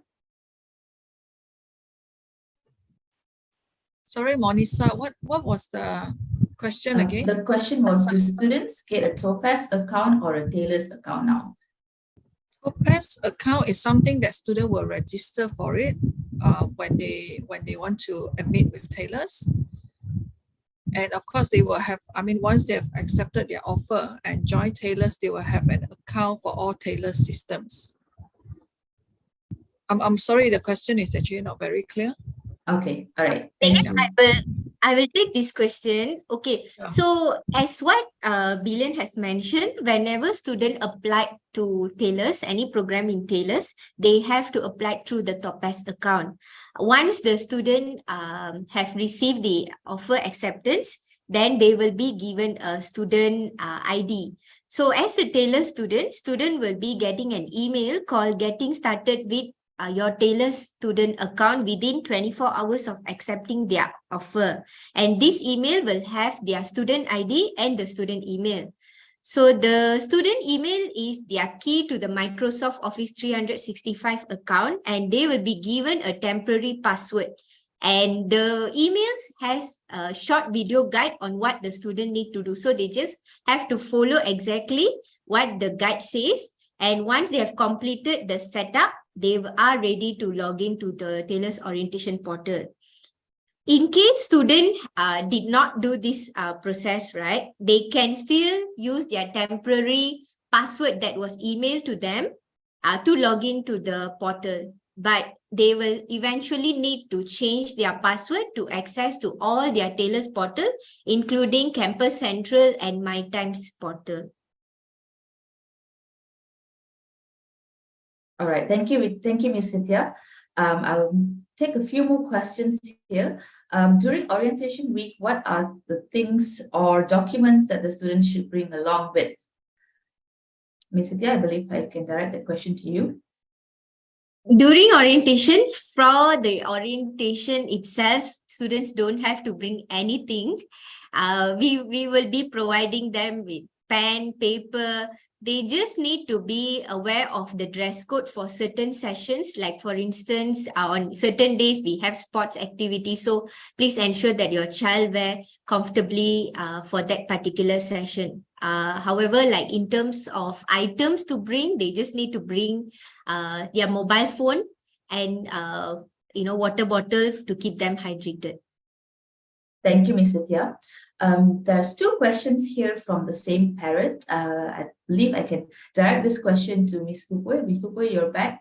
Yes. Yes, okay. So the first question is that when will it be best to start working on looking into universities for UK? My daughter is UK Foundation starting this Monday.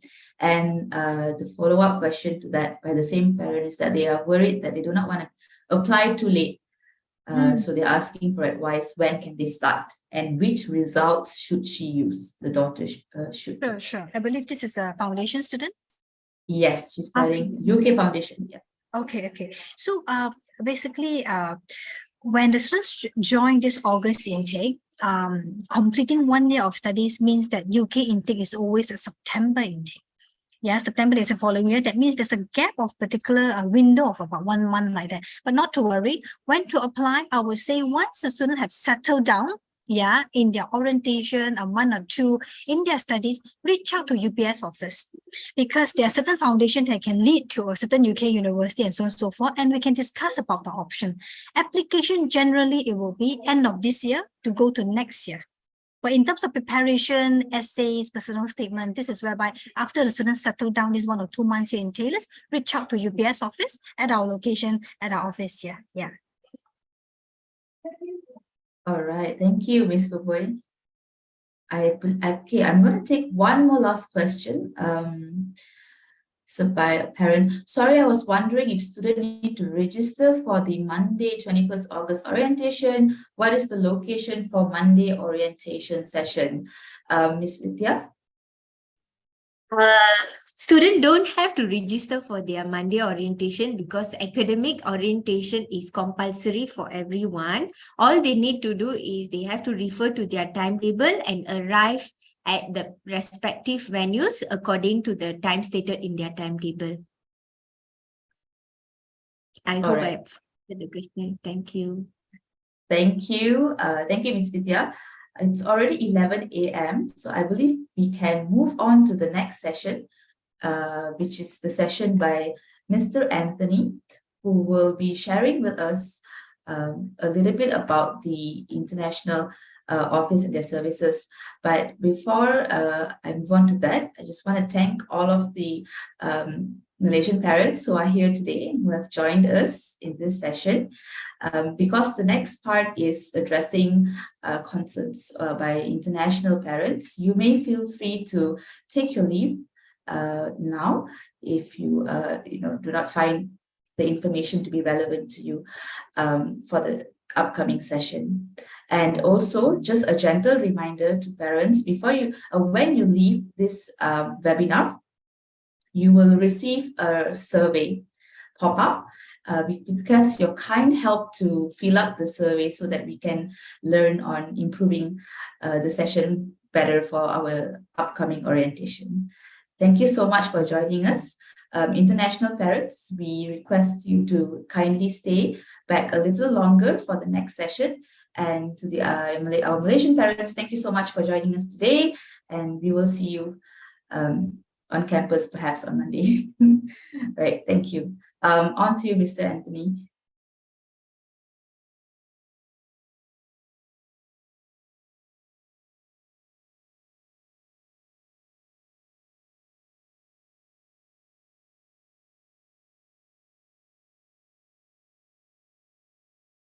Mr. Anthony?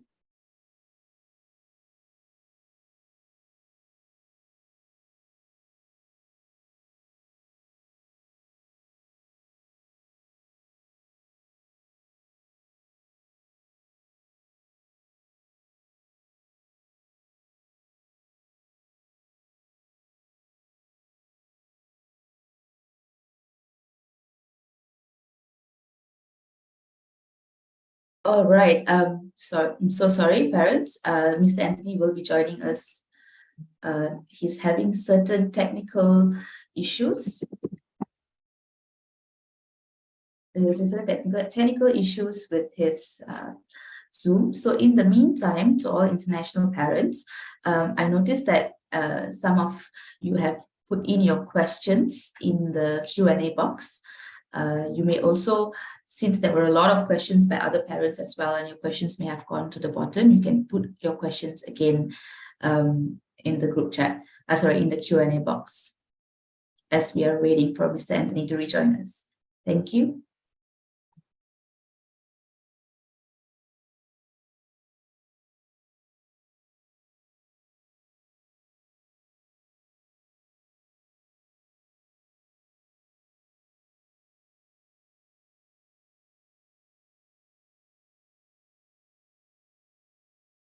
All right, Mr. Anthony, can you hear me?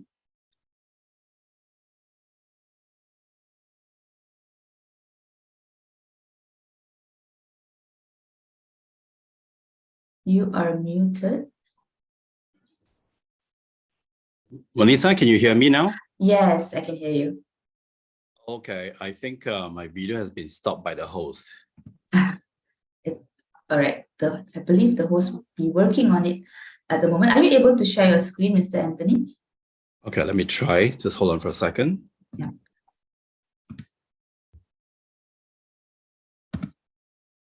Yeah, Miss Angie, you need to, all right, there.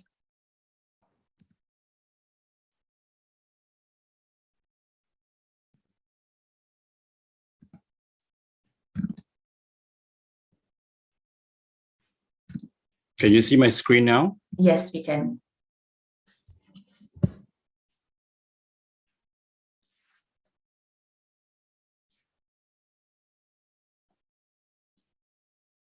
Very good morning to all distinguished parents, honest guests, and esteemed colleagues. Next, I wish to actually introduce to you what IO's current services are. And in 2024, what will be the additional services rendered to students. And of course, in this session, I cannot help but to actually speak a little bit on the visas or passes, and follow lastly by a Q&A to wrap up my session, if you will.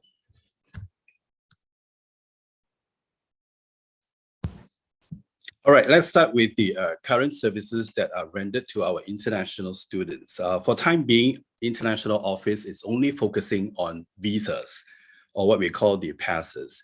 So of course, we assist students with the student passes, and we assist parents with the dependent passes as well. But in this session, I will not be talking much on dependent passes. I will focus more on student passes.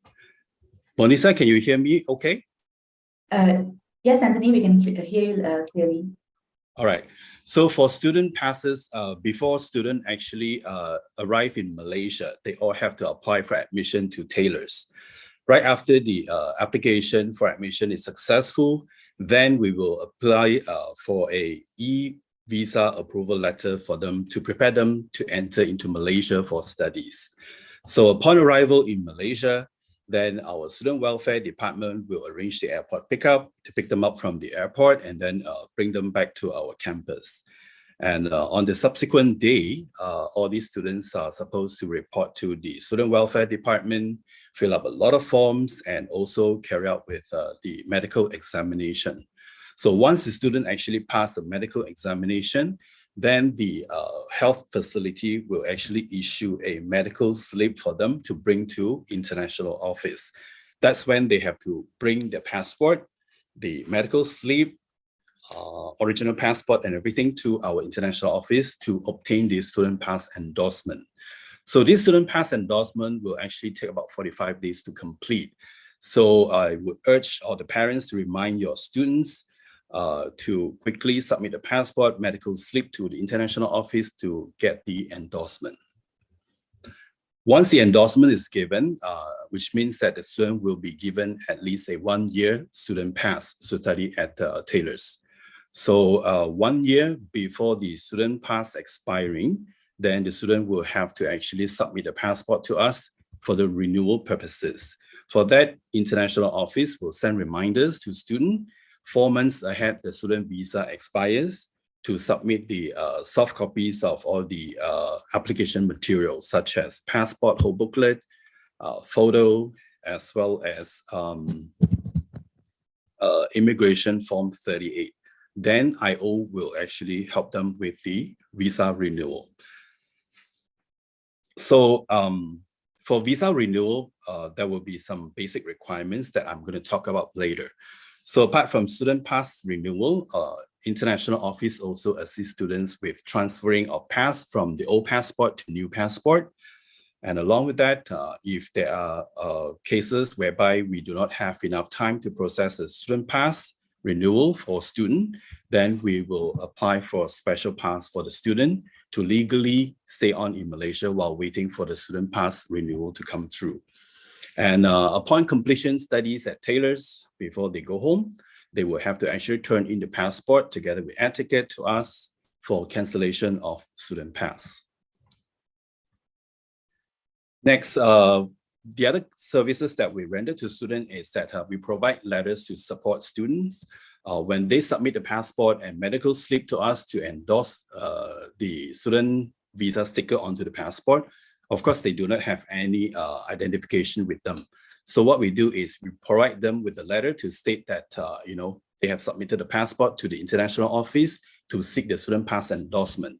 So the letter will be the temporary identification for all of them. Along with this letter, there will be a copy of the passport.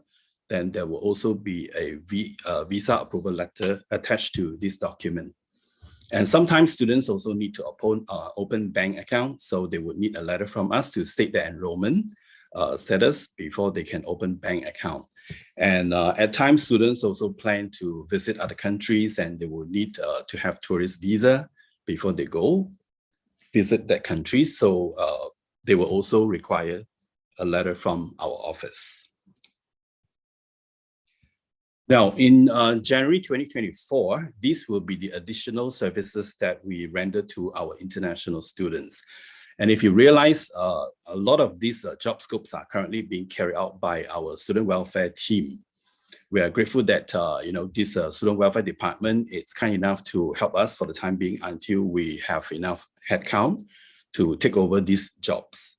So with effect from January 2024, International Office will arrange airport pickup for the new international students. We will also help them with the reporting, followed by medical examination. And along the way, we will also do a welcome party for new international students. We will be briefing students on various student visa processes, renewal, and everything related to visa in the welcome party. So parents, please urge your children to attend this welcome party. And on top of that, we will also be renewing students' insurance via EMGS for them. And we will also arrange the iCard renewal for all the international students. Now, I would like to share with you, a lot of times parents or students do complain that, why my VAL comes so late, why my student visa renewal takes such a long time, and this is the reason. Up to July 2023, we had about 6,300 international students. And you can see next to it, September 2023, we will have close to about 10,000 students from 100 countries. There is a difference of 3,700 students. That is why our IO team is so busy applying for VAL for all our new students to come on board for August and September intakes. So there is a slight delay in the processing, and I do hope to seek your understanding. And please excuse my team. Okay, next we'll talk about the different passes and also the required processing time. Here, I would like to focus more on student pass endorsement, student pass renewal, transfer of pass, special pass, as well as cancellation of pass. So you can see from the processing time, student pass endorsement will take about 45 days to complete, and student pass renewal, also 45 days. Transfer of pass from the old passport to the new passport will be about 30 days. And arranging for special pass for students to stay on in Malaysia, that will take about 30 days. And cancellation of pass will require about 30 days. Okay, these are the must-know for all the parents and students. There will be like prerequisite before we can actually renew student pass for the student. So the student will have to achieve at least an 80% average attendance in the semester. And also the CGPA must be 2.0 and above. Anything below this requirement, Immigration Department as well as EMGS will actually reject the application for renewal. So I would urge all the parents to please advise the students to make sure they achieve more than 80% of attendance and also 2.0 CGPA. And for transfer of passes, we will require students to submit both old and new passports, a letter from the embassy, if they actually apply and get a new passport in the embassies in Malaysia. And if they cannot submit the old passport to international office to actually get the student pass transferred from the old passport to the new passport, a police report will be required to prove that the student actually lost a passport or misplaced the passport before we can actually apply for the transfer of pass for the student. Last will be the cancellation of pass. For that, students are required to submit air ticket and also receipt of the air ticket. And please take note that these documents must be in English before we can submit to the Immigration Department to cancel the passes for them before they can go home. Now, another must know is that students must have valid student passes at all times when studying with tailors. Students must not overstay or have invalid student passes. Overstay in Malaysia is actually a very serious offense, and that could actually lead to monetary penalty, imprisonment, or both. Students must also not work outside the campus. If they are caught doing so, that will actually lead them to monetary penalty, imprisonment, deportation, or all. So for more information, you may actually reach out to International Office. General inquiries, you can write to international office@taylors.edu.my. And for student pass renewal, I have a separate team to handle that. So please write to visa.renewal@taylors.edu.my.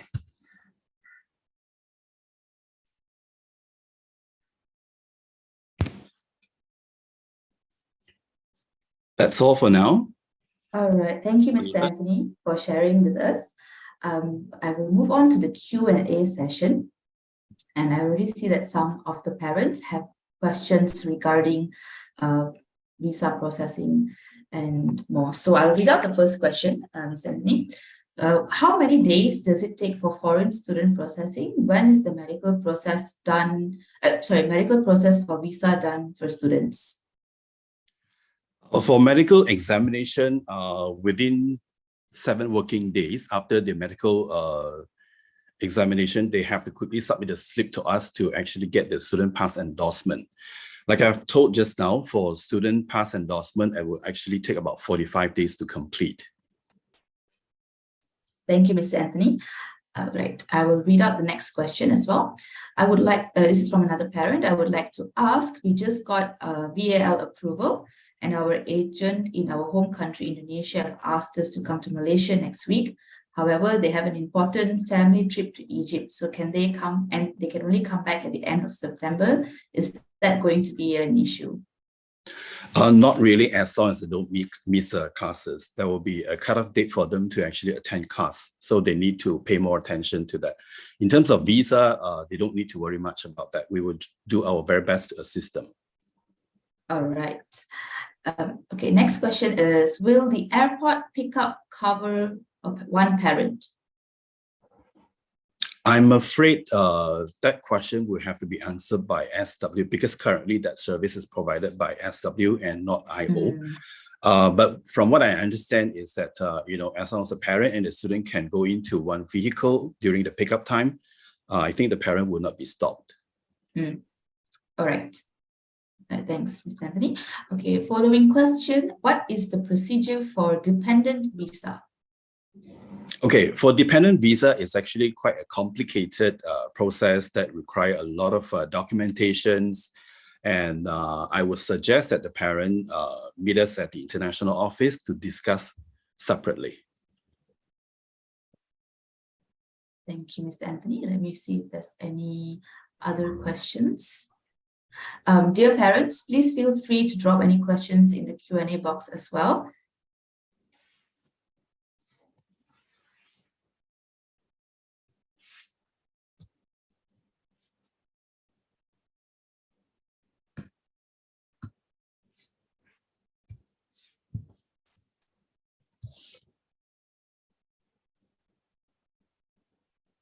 Not see any further questions.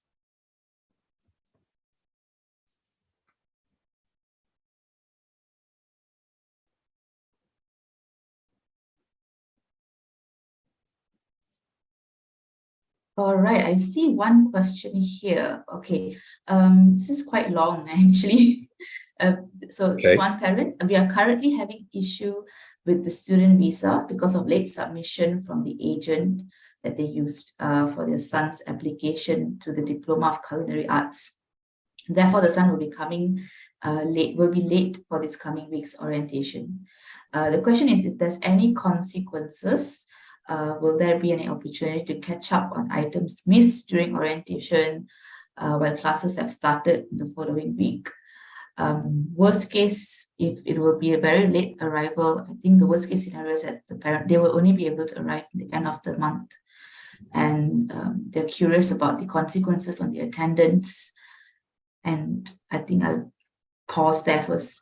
So first part of the question is if how can they catch up on things that they have missed out during orientation and classes. So things that they have missed out on orientation, I will direct this to Miss Vidya. Miss Vidya, are you there? Yes, so for orientation, all the academic session will be recorded for students to view, and this recording will be available in the timetable section as well. However, for the for the academic classes, I think someone from KPAM will be able to advise better. Miss Jane, are you there?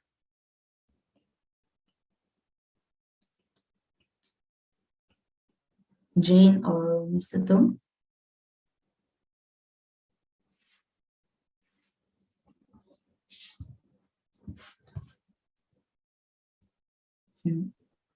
All right. I also see that there's already been a reply by by Miss Aziza. So hopefully the parent will be assisted. And the other part is about tuition payment. So another thing about tuition payment, it was mentioned that the due date is August 28. However, we were informed by the agent that we should pay once the visa is cleared. If the visa is late, like we are currently experiencing, then the payment must be late as well. Kindly advise on this matter. So payment, I believe I can direct this question to Campus Central. Sure, Monisa. Yes, for this kind of situation, parents or students can actually pay their fees a little bit later. That's not an issue. Thank you. Thank you, Ms. Vivian. All right. There are a few more questions here. I will just read some questions out loud. How do I check if my child is going into Taylor's College or Taylor's University? To check this, I believe you have to share your student ID. Monisa, I'll try to answer that. Oh, yes. Oh, yeah, Billion, you can answer. Oh, okay, sure. Well, the institution depends on the program. So for our foundation, our pre-university, and certain diplomas, such as diploma in business, diploma in communication, diploma in IT, these are offered by Taylor's College. And it is stated on the offer letter. So we hope that's helpful. Taylor's University offers degree, postgraduate, as well as some of the culinary and hospitality diplomas. Thanks, Monisa. Thank you, Ms. Billion. All right, I will read out another question here. Dear panelists, if you feel like you are able to cover this question, please feel free to jump in. So hi, how do we get in touch with transporters? We need arrangement from Kemuning Utama to Taylor's campus. Okay, so this parent has a question about transportation. Hi, Monisa, I've already answered that. Okay. Yeah. All right, thank you, William. Let me see if there's any more recent questions. So dear parents, again, another reminder, if you have any concerns, any inquiries, please feel free to use the Q&A chat box, the Q&A box to put in your questions. We are opening the Q&A session right now as we speak. How many days before foreign? Okay, this is already answered.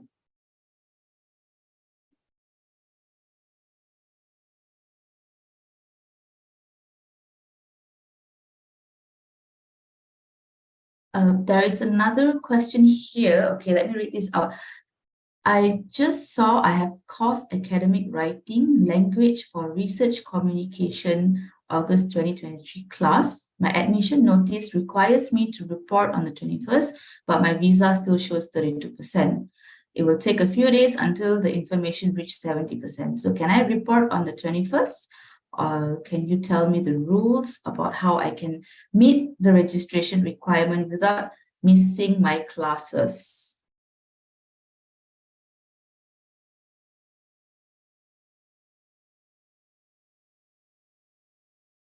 This question is for Mr. Anthony. Yes. So if this parent here, the visa is being processed, and if she's wondering if she can still report on the 21st. Monisa, can I suggest that this parent write to international office and then we will answer separate, because I need to check the application progress. I cannot answer at this moment. All right, thank you, Mr. Anthony. So to the parent named Jing Ma, kindly email to our international office and they will get back to you. Right, We have another question here. Okay, Ms. Vidya is already answering that question. Okay, we have another question from, I believe, an international parent. How to open a bank account for my son? I believe this is from international office. Yeah. Yeah. The student can actually approach our counter at the international office, and our staff will be able to produce a letter for them to take to the bank to open the bank account. It is actually a very easy process. And if they do not want to go to the bank, we can also arrange one bank to come on site to actually assist the student to open the bank account. That is actually Hong Leong Bank.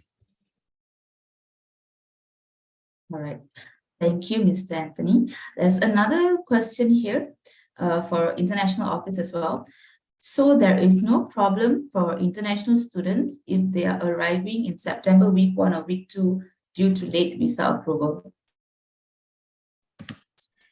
I believe there is a cutoff date for students to actually report. If they do not actually exit the cutoff date, they can actually still come on. All right. And there's another question. Do tailors have postgraduate in medical science for foreign undergraduate students from India? Any panelists would like to assist with this question? Do tailors have post-graduation in medical science for foreign undergraduate students?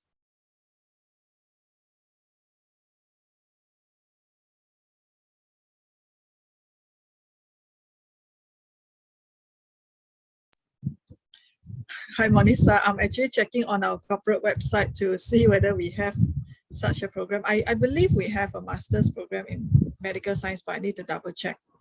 Give me a minute, yeah. All right, no worries. Thank you so much. In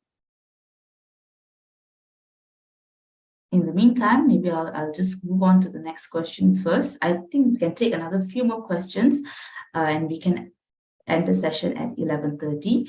Hi, will I be able to view my child's daily attendance record online? If not, I hope this feature will be available soon on the portal or mobile app for parent. I believe this is for Campus Central.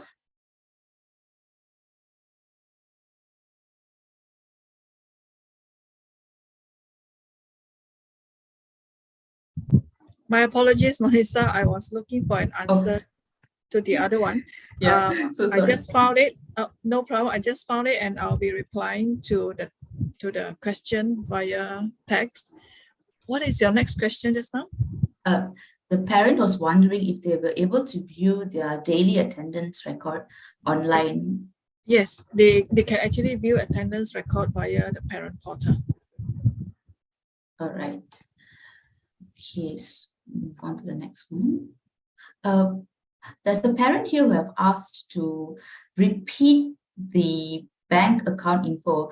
Mr. Anthony, can I get your kind help to perhaps repeat the bank account information one more time? I'm sorry, Monisa, can you repeat? The parent would have requested to repeat the bank account information that you shared earlier for another time. Okay. The parent can actually advise students to come to the international office counter. Our staff will assist them accordingly. We will produce a letter for them to open bank account. And if the student actually prefers a bank officer to come over to assist, just let us know. We can just give a call to Hong Leong Bank, and the officer will come on site to assist the students accordingly. Thank you, Mr. Anthony. I would like to direct another question to international office as well by a parent here. My daughter has tourist visa now and required to exit Malaysia. So she will be back in her home country next Wednesday and need to wait approval for 70%. I'm worried about late attendance for a week or two. Please advise on this.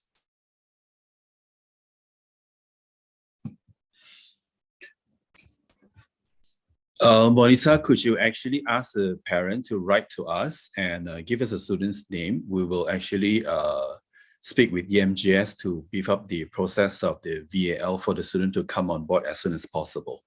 All right, thank you, Mr. Anthony. So to all parents who are experiencing certain challenges with the visa processes, please kindly drop an email to our international office, and they will be happy to respond to you and get back to you and assist you on the support that is needed.